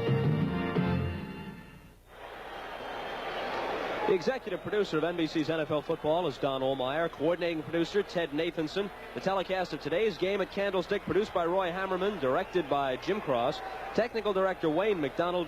Associate director Fred Witten. Kurt Cornell handled the stats for us here in the booth. Mel Corbin and Bob Coffey were our spotters, and Vic Sterling our stage manager. Bob, you want to know the dominance of the 49ers in the second half? The Oilers have not converted on a 3rd down. 0 for 5. And they have just 1 first down this half. They need 5 on 4th down, and they don't get it. Flag goes down, however. Interference. Lynn Thomas, the rookie from Pittsburgh, number 28, had the coverage and knocked the ball away from Dave Casper. Lynn Thomas is one of 11 players from the University of Pittsburgh. All rookies, I believe. Yes, all rookies who are contributing. Not only playing in the NFL, but contributing heavily to their various teams around the league. 11 members of last year's Panther squad now rookies in the NFL. Now the 49er fans, those few left, lobbying for a shutout. This is a tough call by the official. You see good pressure by Reese, and Gifford nails that one. And it looks like the backhand on the backside of Dave Casper resulted in the interference. Anyway, 1st and 10 for the Houston Oilers. 1:54 left in the ball game. Nielsen has his completion to Casper. Casper is wrestled down at the 16-yard line after a gain of 9. Dan Bunz got in on that stop. Former 1st-round draft choice out of Cal State Long Beach, number 57.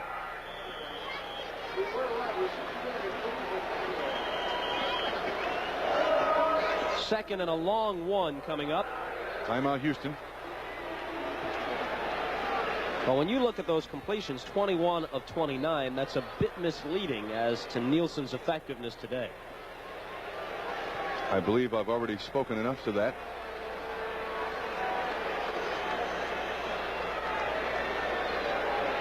There aren't many words of wisdom that Ed Biles can impart at this stage to Gifford Nielsen. 1:29 left, down 28-0. It was 0-0 at halftime. The 49ers scored the first 4 times they touched the ball after intermission, and that was that.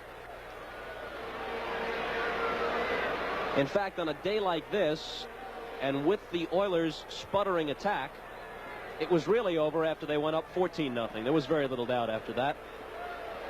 I tend to agree with you. 1:29 remaining. The Oilers have 2 timeouts left. Playing now to avoid the shutout. Ball at the 16, 2nd and a long one. Tim Smith and Harold Bailey, the two wide receivers on the right side.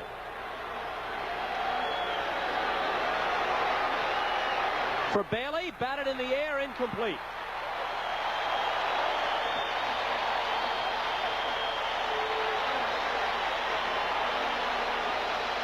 That's Saladin Martin on the coverage.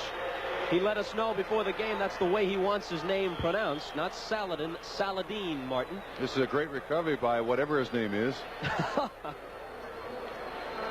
Harold Bailey, a young man who was drafted as a quarterback. Yeah, from Oklahoma State. From Oklahoma State. And can also play defensive back. And has played on the special teams. Armstrong. Big hole for Armstrong, but it was closed down pretty quickly by Dwight Hicks. Who gave him Hicks one of tripped those? him up. Who gave him one of those hot licks? And you'll see Armstrong break up through the middle here, and a knee-high tackle. Yes, sir.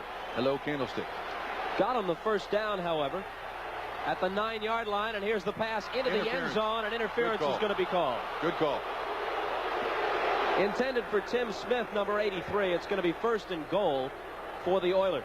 So with 57 seconds left. Number 29, defense, first on the 1-yard line. Martin on the interference. The Oilers have as good a chance as they could ask for to get on the board. So they will not be shut out, apparently. That is, barring some fumble or a problem with the snap from center. And when was the last time they were shut out? 1976 versus 76. Pittsburgh?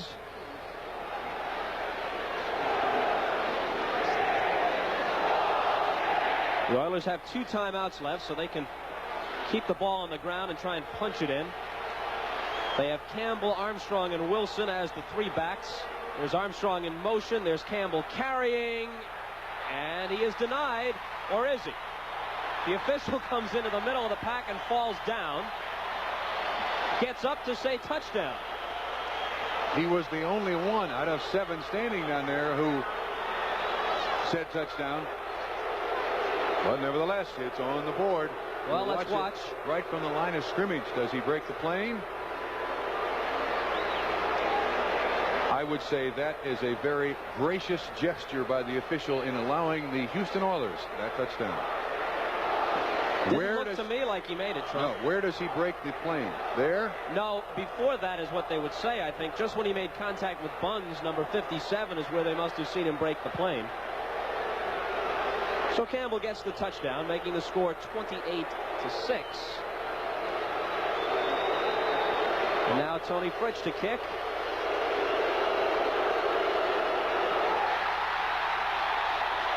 And just about typifying the way things have gone all day for the Oilers, it's blocked by Archie Reese. And there ensues a hearty celebration. I tell you what, though, Bob, that's a beautiful picture when you can see athletes who are winding down their season knowing they're going to the playoffs. That's nice to see some of that outward emotion. It's so difficult that when you're in a situation of being 11-4 and now, or 11-3 and now 12-3, your coaches don't want you to really display that outward emotion that you're overjoyed at going to the playoffs, but there's nothing wrong with that. I don't blame Archie Reese for being excited. So it's 28-6. Watch it again. Nielsen holding, Fritsch kicking. And all you can see there is the reaction of Tony. I think he hit it fat. You saw some of the mud fly. The touchdown for Campbell, by the way, was his 10th rushing TD of the year. 47 seconds left.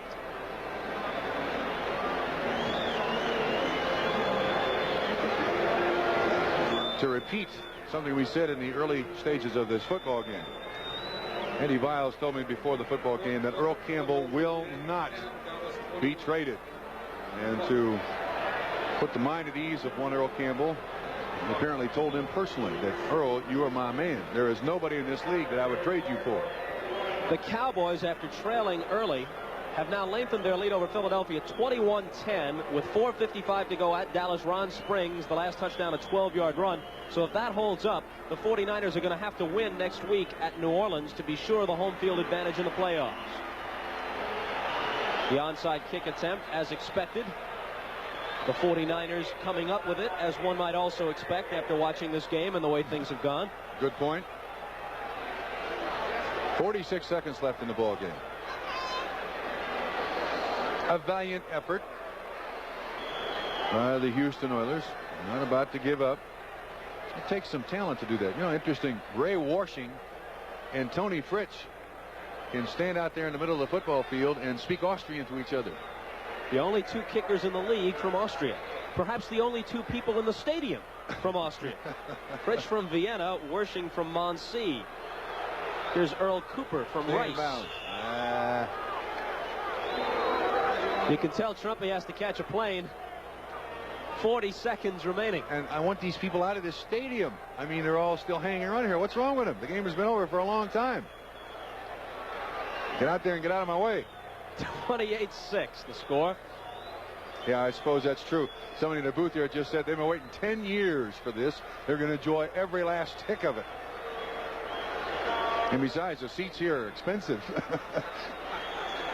40 seconds left and the ball at the 43 of Houston. Benjamin on the handoff to Cooper, who was hit and pushed back, barely back to the line of scrimmage. 30 seconds to play. Houston has timeouts remaining. They show no inclination to use any.